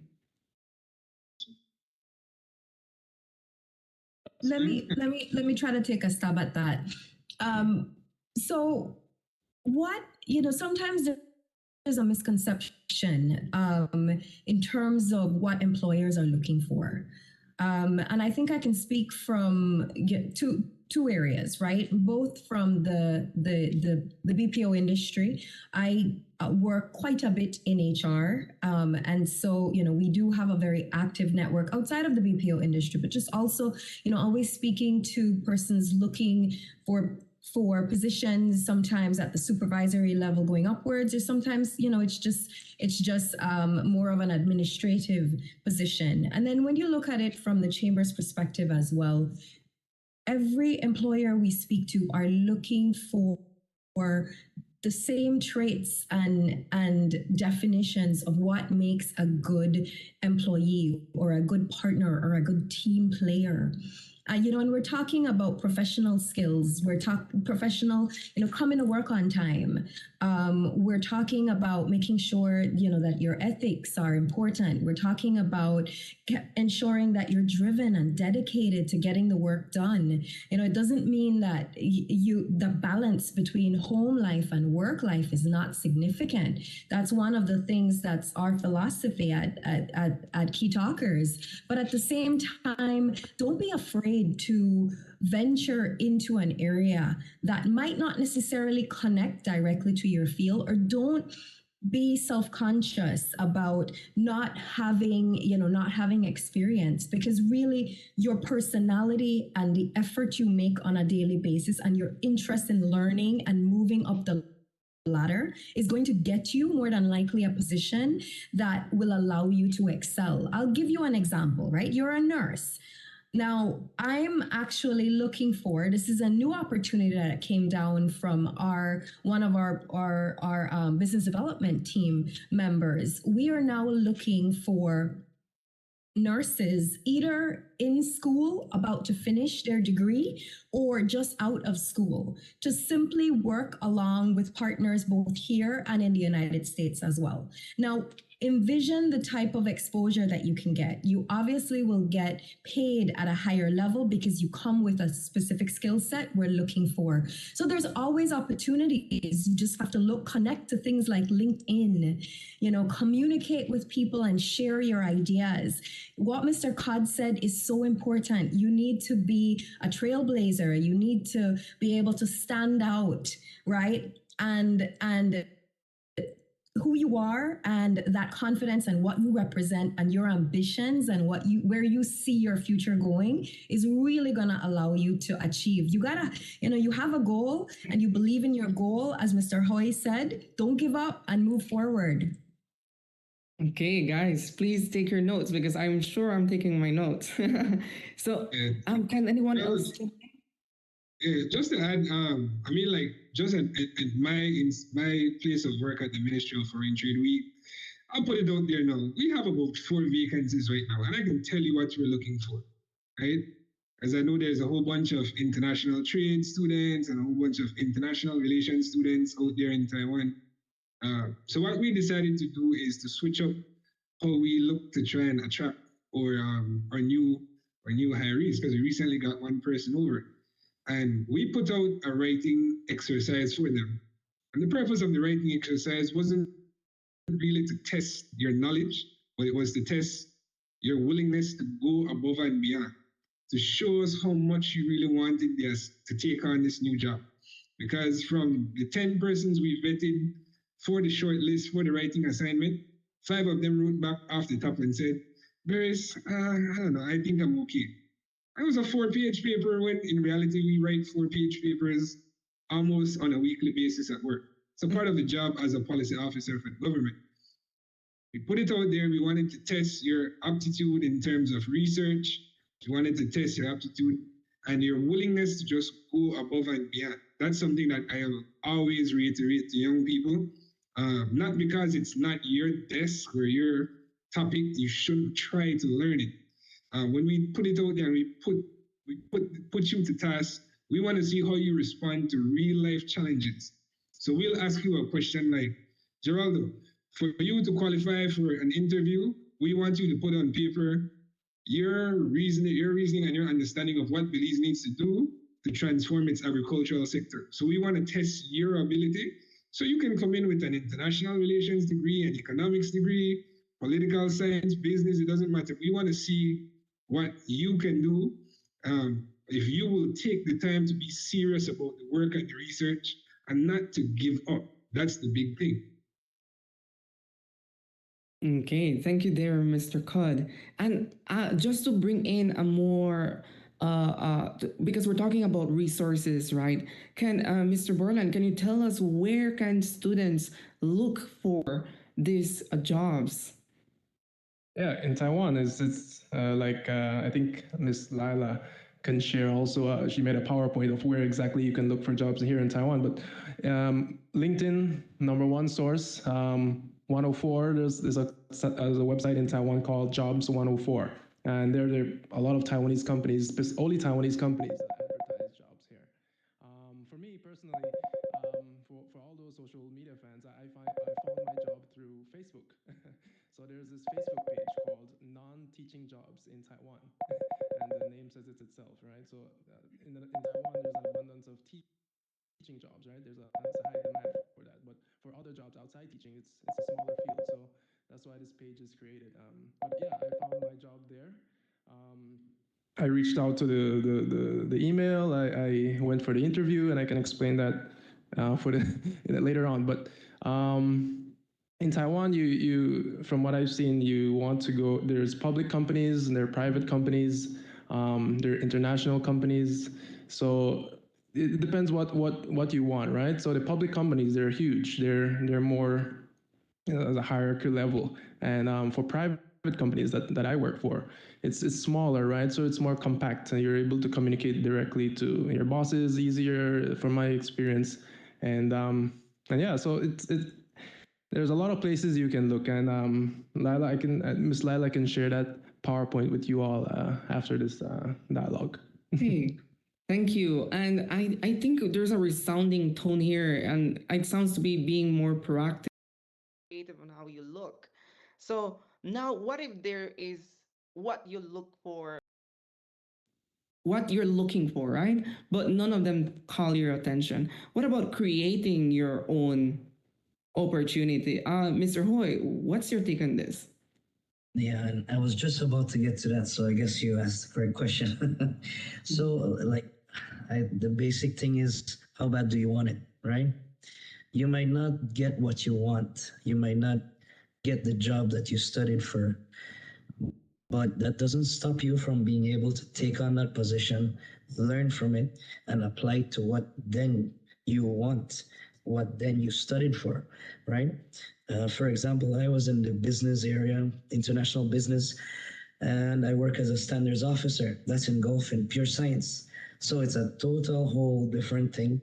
And it taught me a lot of things. It taught me that not much people know about standards. There's a lot of quality, a lot of consistency that most businesses use. There's even 24 ways of how to do your coffee right with standards, right? And that's just a fun fact. You have surgeons, you have planes, your credit card works everywhere because of standards. And the more I got to learn about it, I got to learn how to apply that quality system to my own business, right? So you don't always get what you want at first, but you plan ahead. You try to learn in the position that you're given, and then you can apply that to what you want to do in the future, right? So that doesn't stop you or gets you depressed, but it pushes you, and it also it weaponizes you as well, even better. Agreed. Thank you on your insight. I don't know if any one of you, Miss Main, do you want to chip in into that avenue? I know it's one of your forts. Sure. So just to add, in my opinion, in Belize, it really is an employees market, which means there is a lot of opportunity. And that's outside of the entrepreneurial sector, which really, the sky is the limit. 100%. As Mr. Hoy said, as an entrepreneur, there's a lot of opportunities. As any entrepreneur, what you're trying to do is distinguish yourself as well from, the offers. Let's just say it's a service offer in an area that is identified as necessary, but very much populated by other businesses. What's going to make your offer unique?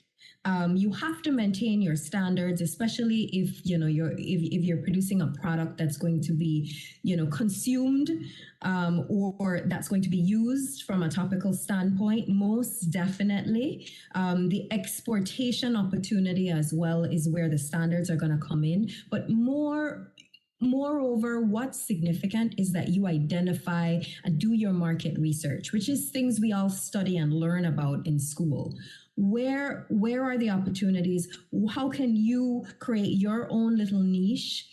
What's going to differentiate you in terms of your plan of action? So having a business plan, I think you hinted at that before. Access to financing is always a challenge, and the investment climate in Belize this is where I would agree with you, Beresford, and say that we really are toddlers in that area, because it's limited, but now we're starting to see some development that's looking different. I know there are entities, there are a couple firms that are looking for ways to be able to offer investment opportunities to entrepreneurs, and developing the structure and developing the regulation as well to ensure that it is always clean and a healthy environment, right? If you want to think about it like that. So again, think and I still feel that they're coming right back to that ultimate concept of Belize has so much potential. It's important to remember as well, Belize should no longer be looked at as all on its own. There are connections that connect it to Taiwan, right? There is a trade agreement and a connection there. There's connections that connect it to Latin America, right? In particular, our neighbors, and we see a lot of that happening. And then, of course, the most common one, which is the connections to the Caribbean and the developed chains and shipping avenues to the United States and even to Canada. And we're starting to see a little bit opening up with Europe or the EU across the board, right? Along with the UK, as now you got to separate them, so to say. But there's really find what you're interested in, come up with a good plan, and make sure you almost make that a part of your your life in a way, right? Where you're pushing it, every opportunity you're getting, you're connecting with networks, you're connecting with others, right? There's always the partnership angle. If you have a service and somebody has that product, bring it together and offer a package offer. That will help you to distinguish as well. Thank you so much, Ms. Main. I think it resounds the theme of saying dress for what you want, right? Mr. Borland, do you want to say something? Yeah, I just want to add to the entrepreneurial question here. So yeah, personally, I too want to eventually have something on my own. And I feel like a good way to do that is also getting the experience in these companies like I am at now. You're learning a lot about talking to clients, about influencing, about finding solutions for your clients. And all of these are fundamental business skills that you can transition and pass on to anything else that you want to do in the future. So I think this is an excellent way to build those skills that later on you'll use to when I do open a business in Belize or in Taiwan or wherever else I choose to go. Okay, thank you, Mr. Morland. I think we have a question from so I'll hand over to Dr. Stefan. Thank you, Geraldo. And so far, the live stream has been buzzing with questions. So based on what Ms. Main just mentioned, it sounds like there is opportunity for employment in business. In order to stand out, however, are there any specific certifications or additional training that can enhance chances of landing a job? And this question can also be opened so that the panelists can explain what type of training or certifications they've also acquired. Thank you. Things that I would say really stand out as universal needs are areas such as change management. If you have experience or training in change management, that's a critical area. Having some sort of, networking, again, network administrator that's connected with the IT component. And these are skilled examples that I think stand out as really very much necessary and in need and in demand here in Belize. Project managers. There is a lot of need from, in my opinion, both public and private sector connected with project management, right? And that's basics, those are skill sets that to some extent, if you have a degree, you can complement it at least at the preliminary, at the beginning stages, if you want to say it that way, with certificates, right? So understanding the dynamic of how to put together a project. And as Beresford said, the components of being able to have a good angle of business writing is critical. Because in essence, you're communicating your ideas and representing your company through business writing in almost every arena. Nowadays, when we look at marketing, for instance, a lot of marketing now has turned inwards, right? Especially with social media, Facebook, Instagram, LinkedIn, Thread. We'll see what comes of Thread here in Belize. So it's important that you, whatever degree you have, find a complementary skill to summarize. So if you have more of a technical degree, then maybe do a certificate course that connects you to general business good practices. If you have a business related degree, then find a way to narrow that down. If it is change management, which is HR driven, if it is marketing connected, if it's network specifically connected with IT, these are all things that can add and complement and most definitely can have your resume, your CV stand out. Thank you, Ms. Main. And for the other panelists, Mr. Hoy, as well as Mr. Codd, have you ever used platforms like Udemy or Coursera that offer these training or certificates that you could recommend and see them adding value in terms of your attractiveness for employers? Yeah, I mean, both of them, I'm familiar with both.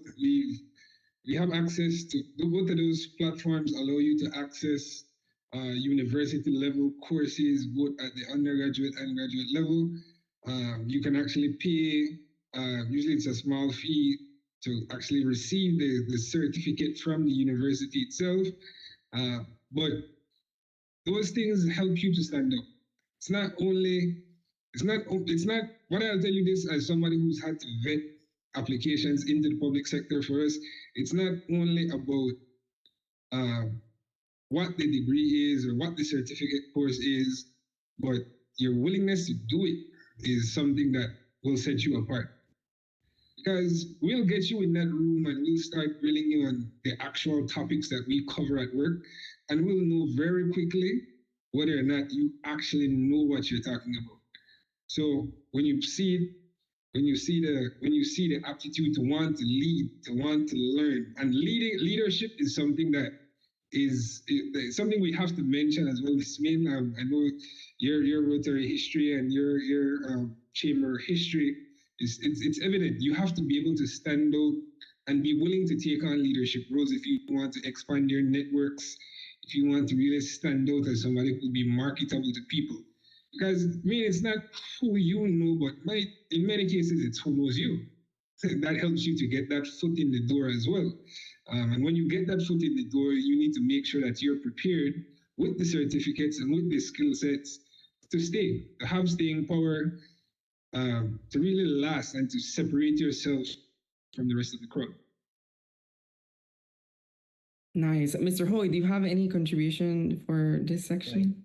That's exactly, two words come to mind: creativity, and the other one would be how you can, creativity. Basically, you could have certificates or you may not have certificates. They'll put you in a position, they'll test you on.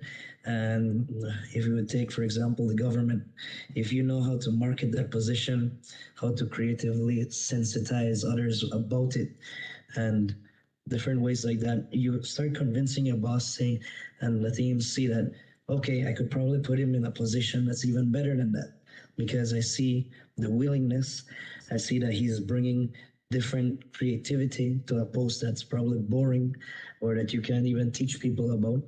And in my experience, that has been because I was first a consumer protection officer before I was a standards officer. Standards is not a sexy topic, but you have to make it sexy for the public. If not, no one knows about it, and it's a very important topic to know about because it affects us in our everyday lives. So you have to be creative. You have to find a way how to do it, whether you have the certificate or not. Right? Okay, good. And Mr. Berland, can you feed us into what dynamics are there in Taiwan? Yeah, just adding on to being marketable, and especially as a new graduate, that's very difficult, right? You don't have any experience yet. You're fresh going into the work field. Apart from the courses, which are excellent, you can do while you're a student.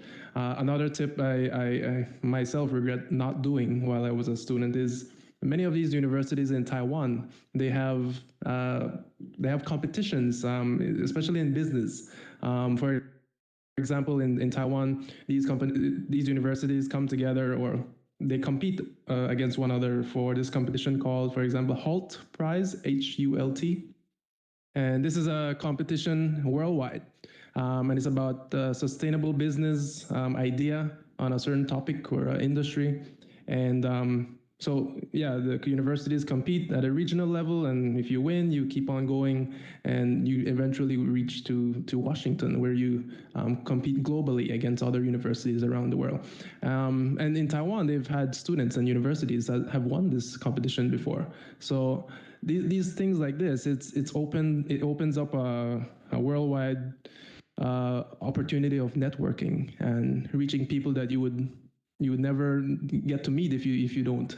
So I encourage all the students graduating now or getting into university now, get into these types of competitions. It's easy to get into. It's easy to participate. It's as a volunteer. So that's my number one tip. I myself regret not doing while I was a student. Makes you much more marketable. Ms. Main, go ahead.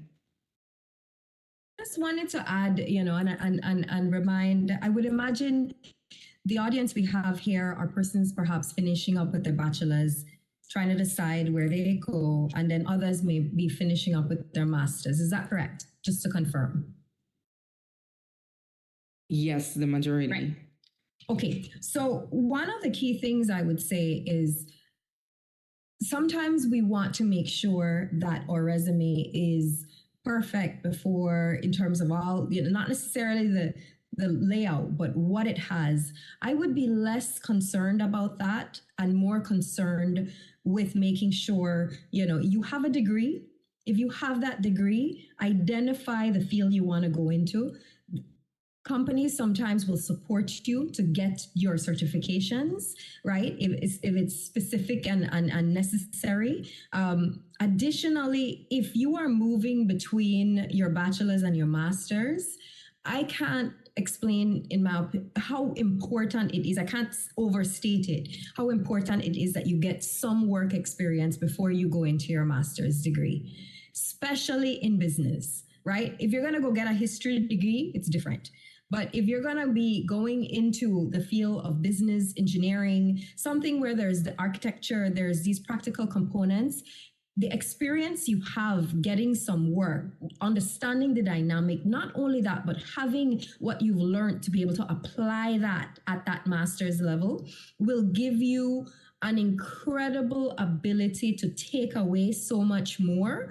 And I really want to emphasize that because that's very, very important as well. Thank you for sharing that, Ms. Main. And on that note, speaking of engineering degrees and business degrees, one of the questions from the YouTube Live mentioned that this particular person has a background in engineering, and I myself have a background in medical fields. However, we all know if you want to open an engineering firm or a private clinic, you must acquire a certain amount of skill sets when it comes to running your own business. So in terms of that, someone that does not have that strong foundation in economics, in business, what recommendations would you give them so that they can start off with a solid foundation? Is that to any of us or? Yes, you can go ahead. Okay, Go ahead, Beresford, when you're done. I would just quickly say books. Books help a lot. There's so many entrepreneurial books, business books, how to open a business, how to run a business. And books is your biggest teacher.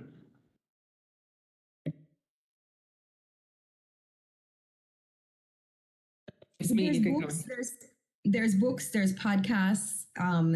There's also entities like associations. Join associations or groupings of like-minded persons that can give you pointers and ideas, and you can also hear stories from them and bounce your ideas off, and they can tell you through their practical experience what has worked and what has not worked, right?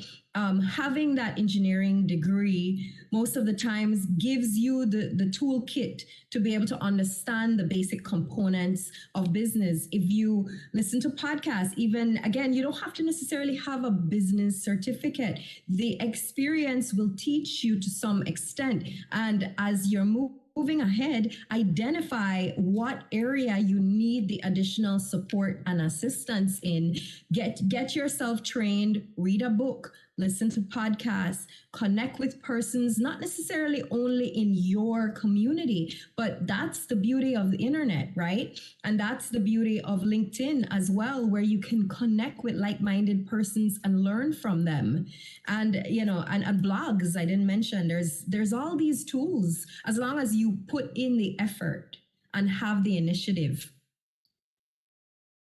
That is some excellent advice. We all hope to acquire some more tools in our toolbox, and a part of connecting and establishing these connections would go into internships. So this is a question from the YouTube Live. Are there any internships available for students in your particular industries or workplaces? So I invite each panelist to share some information. I'll start with Ms. Main.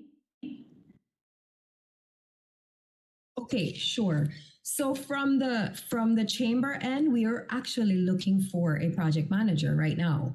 we were looking for a policy analyst as well, right? I think we're pretty much close to closing that position, but there is always opportunities at the chamber for somebody coming in, in marketing, somebody coming in and being a part of a project. There's a big project we have on right now, and we need the additional support and assistance. And you will, in those angles, you're going to learn all the different aspects of how our secretariat at the chamber works, and you most certainly will be able to connect to networks and learn the macro aspect of what is happening on the ground in terms of the economic environment. So I wanted to start it there because we are excited to identify persons that would be willing and interested in coming into the chamber and being a part of that.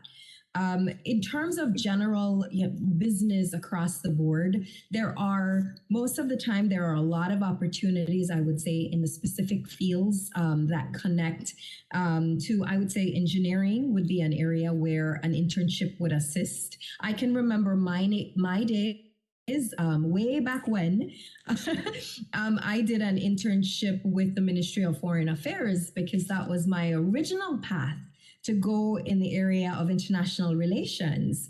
And through that internship, I learned quite a bit. I understood what really is the dynamic, because in school you have this concept of what the work environment is going to be, and you get there and it's not the same.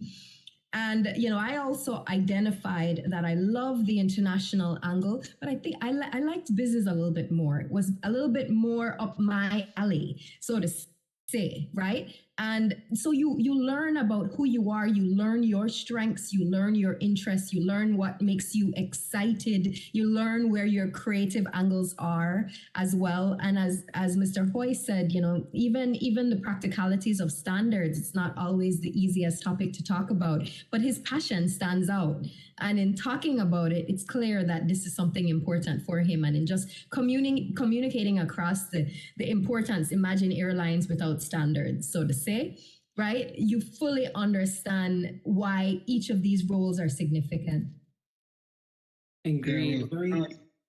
Just to add on, there are internships in the government service which are done over summers on an annual basis. At my place of employment, we have a regular internship program that we do with Gillen University and the University of Belize, where we every year what we do, we try to get on the phone and speak with the head of the business department at both schools. Send us your 3 best students. We take them in for a summer, teach them for 2 months what it's really like to work in trade policy development. But we do it on an ongoing basis as well. If it's something that, we have some big project coming up, we have some negotiations coming up. I can't say too much about it right now, but I'll just simply say that things are looming in the near future for us at the ministry. But we're always hoping to get interns, because that's how I actually got my job. I actually started out as an intern. I worked on a previous attempt at negotiating with El Salvador in 2013. My director at the time was Mr. Yashin Dujan. Yashin was like, Paris, I like your guts, because you come in and you tell me from day one that you want to run with whatever is here. You don't want to file any papers. You want the work. And he was impressed, and he was like, all right, let me see what you can do.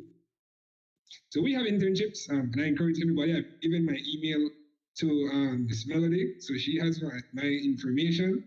Send it out to everybody from Taiwan, especially looking for people in the international relations and in international trade fields. So we can send in those CVs, and we can take a look at them and see what's available. And we can reach out and see if anybody is interested in coming home and starting to learn on the job in trade policy.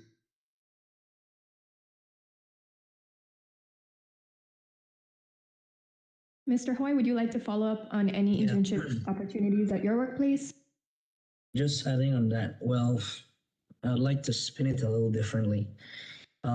One is to have an internship. 2 is to also introduce yourself into clubs as well. Clubs like the Rotary or the Lions Club. This is all about leadership, social skills, planning, project management, fundraising, how to professionally beg for a good cause, right? And so we like saying that as a joke at the club, and I could talk more in the in terms of the Lions. It's also somewhere that you could apply because if you study in the technical part and you want to create your own business, you're going to need all that leadership, how to have rapport, how to be able to strategize, how to properly get funding, how to budget, all those things. And in these clubs, they teach you all about that.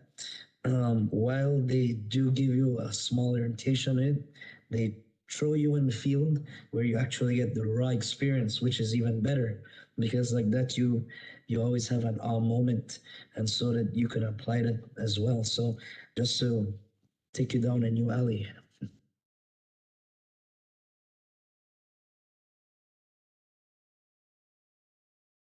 Yeah, and if I can add in here on this perspective of Taiwan, many internships, again, so many companies, a lot of opportunities, and I think a lot of us, like what Ms. Main said earlier, that the importance of getting that experience before your master's or before your first job. In Taiwan, a lot of us like to shy away from internships because of not being paid. And you have the option of going teaching part-time and you're making money. So again, the doing the internship it pays off in the long term. That's much more, it's worth much more than you going to make quick money right now teaching while you're going to school. But internships here, I find a lot are on LinkedIn especially. You just slap in the word internship and Taipei or wherever you're at, Taichung, there are a lot. There's a lot that pops up. The likes of also 104, Jobs 104. The same thing. You type in internship. You look what you're looking for. There are a lot of keywords that you can search in, and also reaching directly out to companies. If you see a company that you like here in Taiwan, there's always a HR email or company email you can reach out directly to and express your interest. I mean, I see now, especially the company I work at now, I get forwarded some people asking for internships, and we consider them. We look into them, and if there's a need, we hire them. So that's a good tactic, reaching out directly to companies. Thank you so much. I just want to quickly add that he's on with that because sometimes companies don't necessarily have the internship available. But if you reach out, you have your degree, you have an interest, definitely that's something that you will see them take on. Okay, thank you so much. This has been so amazing. I really appreciate the thoughts, the comments, the advice. You guys are amazing. I can't say that much, right? Okay, so now we've reached to the final portion of our segment, okay? And to wrap things up, I wanted each of you to give one advice on how someone, because we talk about reaching out and making networks, right? So what is one piece of advice, a short one, that you would give to someone new on how to network or how to approach that person? One piece of advice. And then with that, we'll wrap up our segment. Ms. Main, we'll start with you. Sure. Go in to whatever, role, whatever internship, whatever job with a lot of energy and a lot of positive energy, and understand that, coming back to the quote that I know the presentation will be shared, please understand that you may not know everything, but it's okay not to know.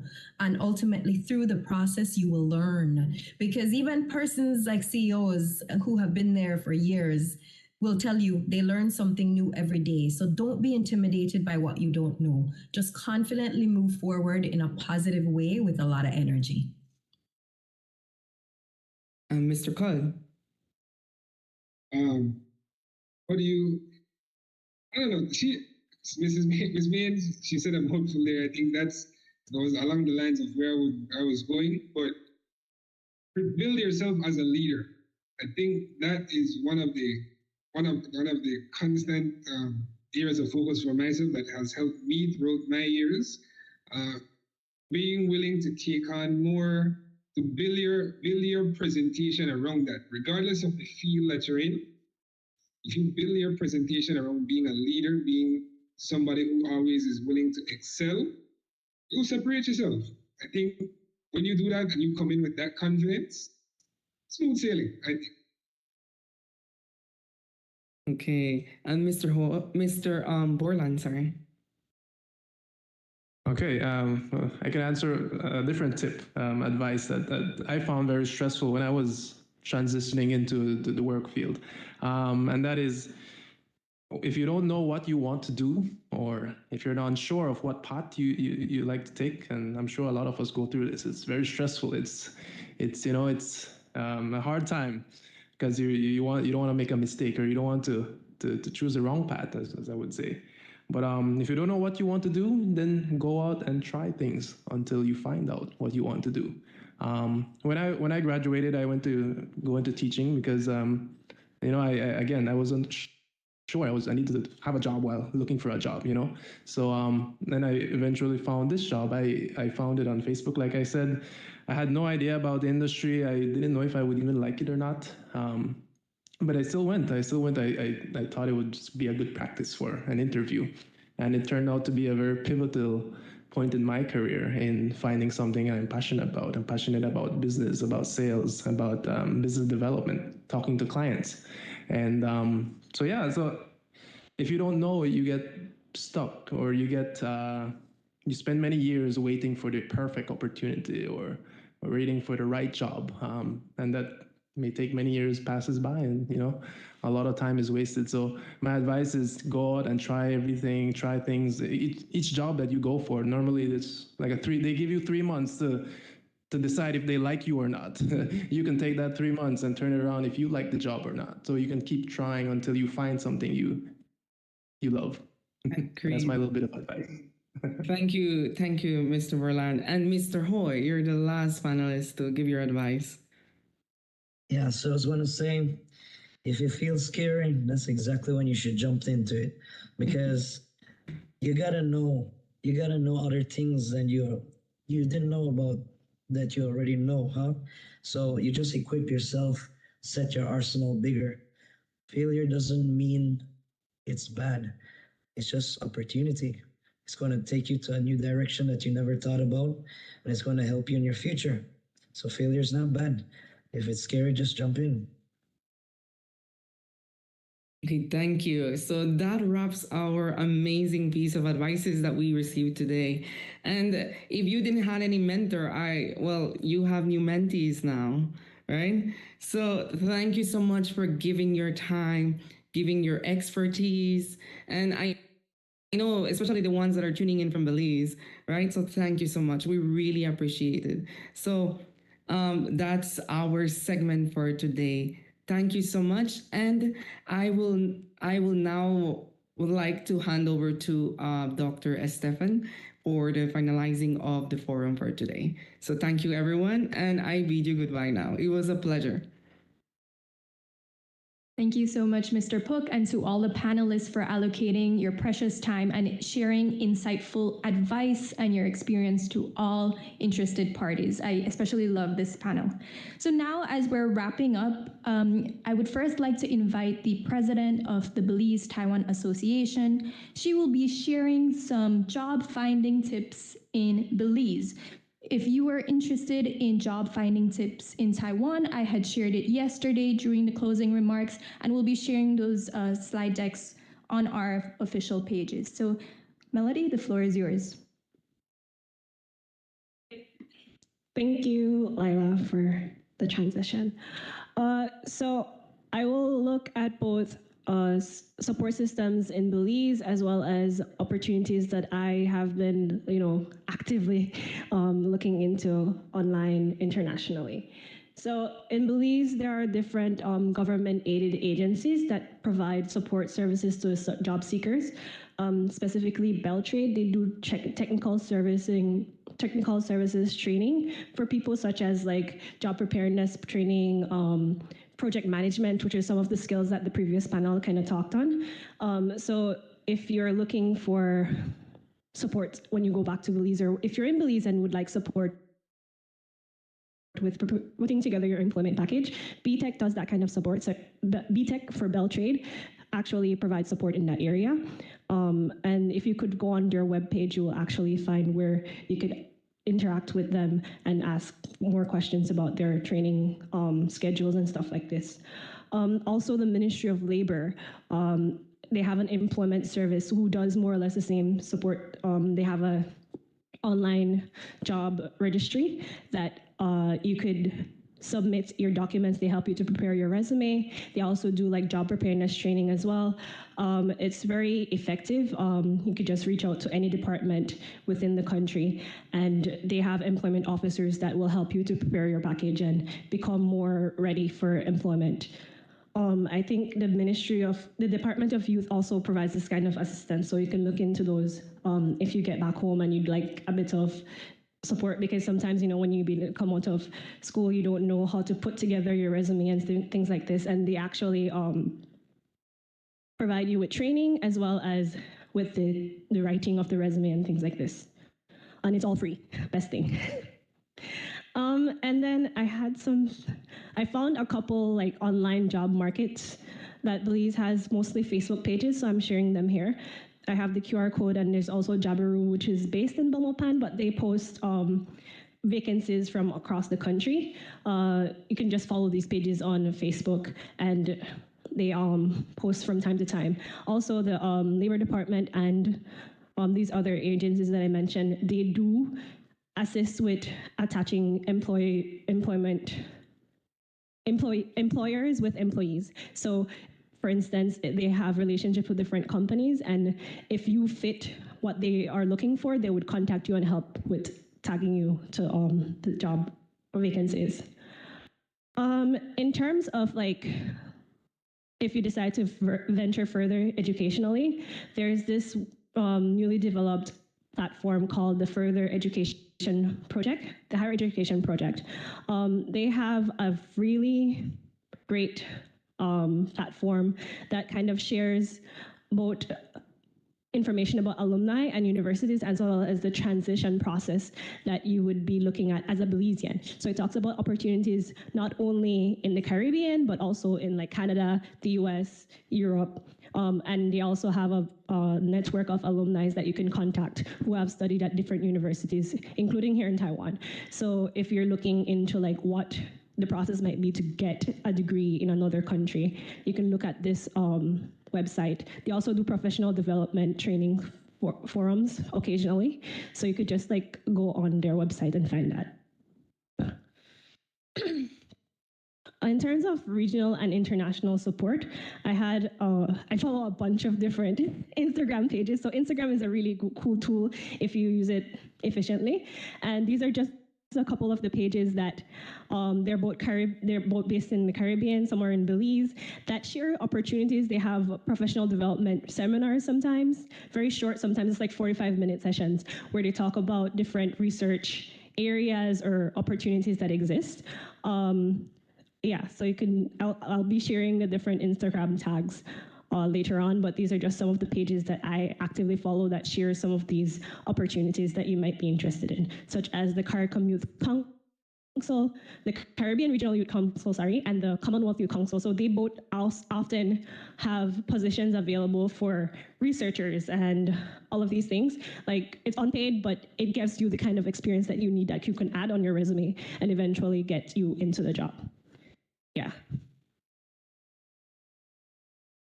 And then the other topic that I'd like to expose people to is like some of the professional development spaces, because our speakers earlier talked about, you know, Lions Club and the Rotary International. I'm actually a Rotaractor on break. But in the Rotaract clubs, and in the Rotary and Lions clubs, there's this professional development aspect that they allow, as well as networking. So once you're a Rotarian or a Rotaractor, you're an international, it's an international connection. So for instance, it opened so many doors for you. I went to the Philippines and I contacted the Rotaract Club there, and they immediately welcomed me. And likewise in Taiwan, I've attended meetings. So you become an international Rotary is so international, and it's a big community that you get to join and be a part of. And it's also good for professional development and getting experience, and most importantly, networking. But it also feels good to give back to community and help with development. Aside from that, we have the Toastmasters Club, which is a really great space to develop public speaking skills. And actually here in Taiwan, there are several clubs that hold English meetings.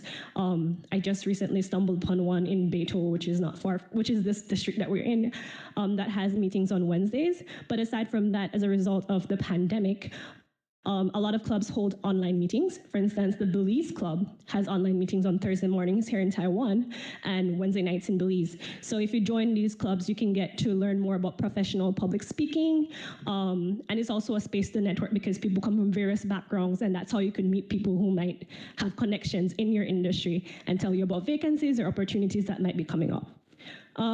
Aside from that, I have this logo for ISEC, which is actually kind of like Rotary and Rotaract, but this is more internship oriented. So this is an international internship organization, and it gives you the opportunity to do internships across the world. My roommate, while I was here in Taiwan, told me that she got an internship in Turkey, and her brother got an internship in the Philippines, and that's how they left Guatemala and came over this side of the world and explored the cultures there. And it's like a partially paid internship, so you get to relocate, you get international exposure and experience, and ISEC. So these are some of the places that you can be looking into joining as a member, and eventually you can get these kind of opportunities through that. The other area that I've been actively looking up is the international internships or professional development programs. So most UN organizations have a space called the Young Professional Program, or they have internships. Usually with the Young Professionals Program, it's like a 2-year contract that they sign, and you get to work in different arms of the United Nations that's related to your professional background.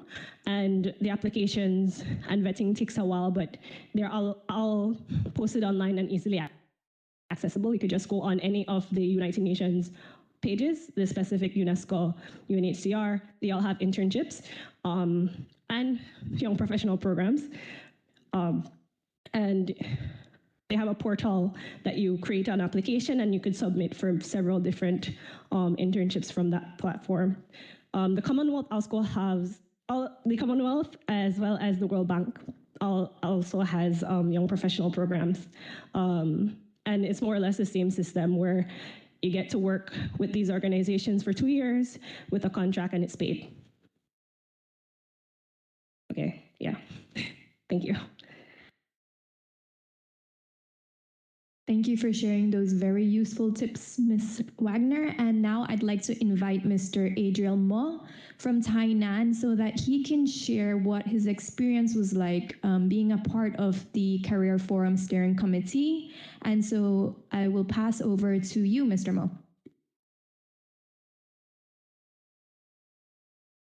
Thank you, Laila.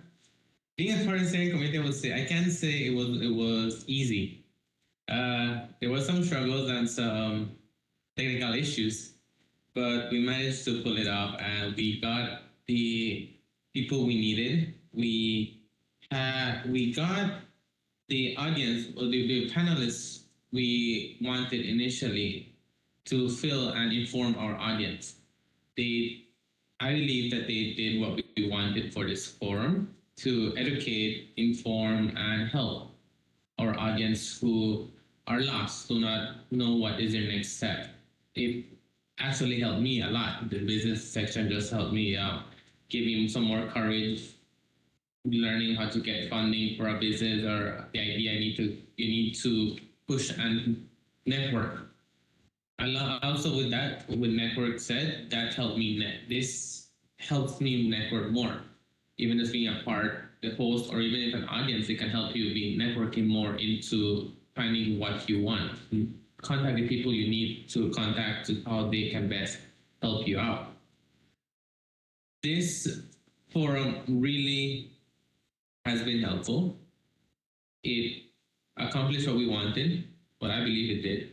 And putting it together was beneficial and satisfying, if I could say. It helped me know more how to strategize, how to balance my workload, and what to look for if I want to accomplish something. That's what this forum has helped us. It helped me also, particularly me, engineering, when I go back, I know what to do.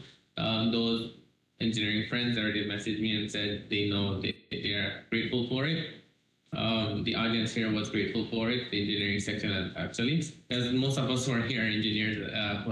Engineers now. We graduated, so congratulations to the ones here. We graduates. Actually, we have 2 graduates here this year, and yes, so this forum will be beneficial to them. They are in an era where I would have been 2 years ago if this panel would have been taken place. It would have helped me know if I want to continue to do my PhD or go back to Belize, either to do a job or start a company. With that, that's what this forum has done for me and for others. Thank you. And sorry, but I need to give also a shout out to the rest of my teammate, the steering committee. This was a team effort. All of us put nights and hours and days to let this forum take place. All the effort was not in vain. Thank you, guys. Thank you very much, Mr. Mo. And with that, we are going to take a group picture before we finalize today's session. So I would like to ask all of our participants here if you can come to the stage, and we're going to take a picture. For those in Tainan, you'll also be in the picture, so please smile.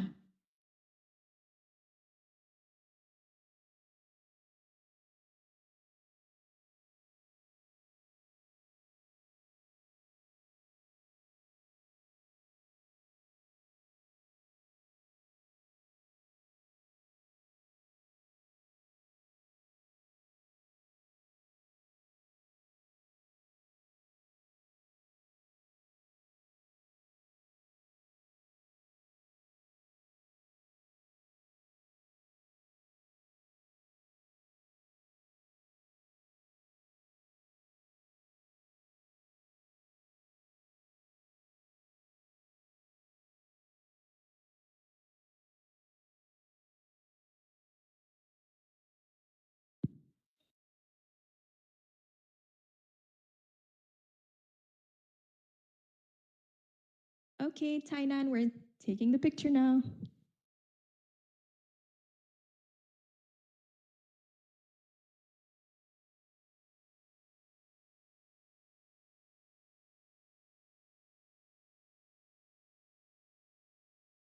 Thank you very much. And with that, we have concluded the second day of a 2-day hybrid career forum. We hope that this is the start of something new and fresh. And please, younger generation, carry this forward. Thank you. Yes, and we'd like to once again thank all of our panelists from the education, engineering, and business segments. Thank you very much for taking time out of your day.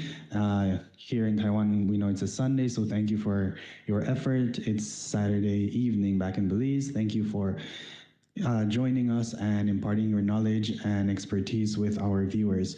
To our viewers, thank you for tuning in. We really appreciate it. If this would not be possible and as fruitful as it has been without your participation, so we greatly appreciate it. And we encourage you to continue sending in your questions if you have any. For those that we were not able to answer during the segments, we will be posting the responses on the Belize Taiwan Association page. Remember, they'll also be sharing the PowerPoints with information on how to apply for jobs both in Taiwan and in Belize. Thank you for our participants who joined us yesterday and today here in Taipei and in Tainan.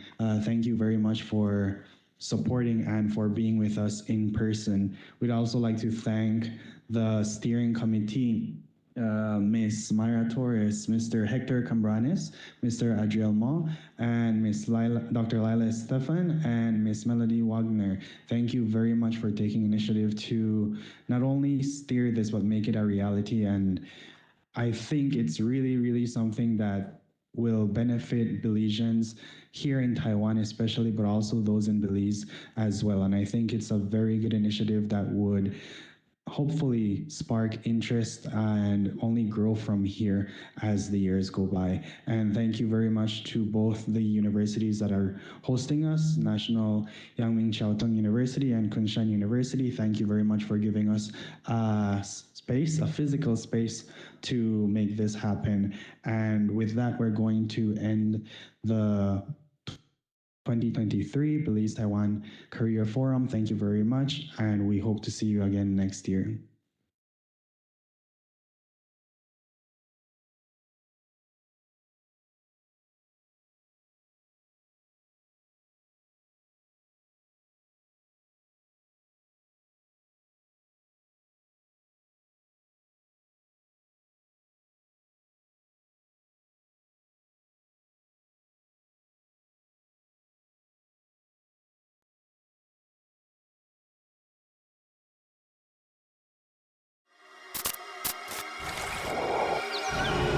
Have you ever imagined what the future will look like?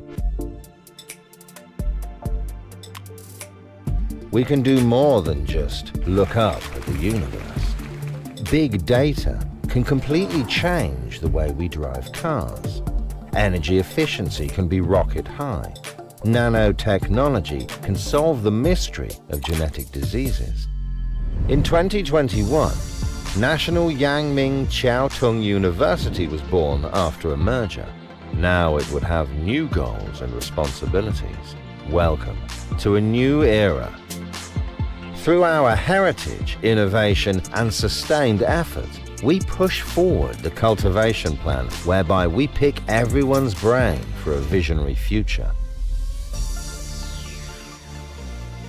Communication networks, energy, finance and education sectors become more intelligent with research and development in technology. Industry development and quality of life are taken to the next level. In the area of AI healthcare and advanced medical equipment, big data helps to create an integrated system in which people always come first. We don't just extend lifespans, we live better and healthier lives.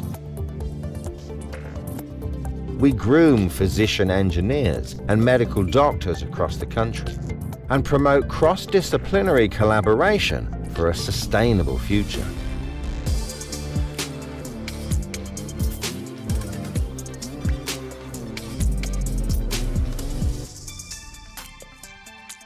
While focusing on medical and scientific progress, we also care for human values. We keep exchanging ideas with our worldwide partners. We rethink the role of a university in our society and work towards the goal of sustainability. NYCU has inherited traditions from 2 universities in pursuit of innovative breakthroughs. We will plan ahead in the era of post-COVID-19 and seize the opportunities in restructuring of worldwide supply chains. Our insights are refined to the last detail at the fastest pace possible. We have transformed in no time.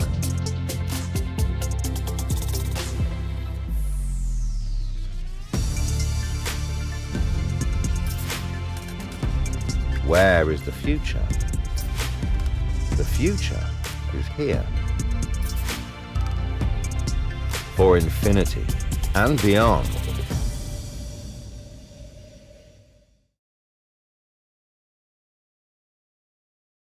Campus is about 22 hectares in size with a beautiful landscape. The school is located near the expressway. From the start, much work was needed to be done.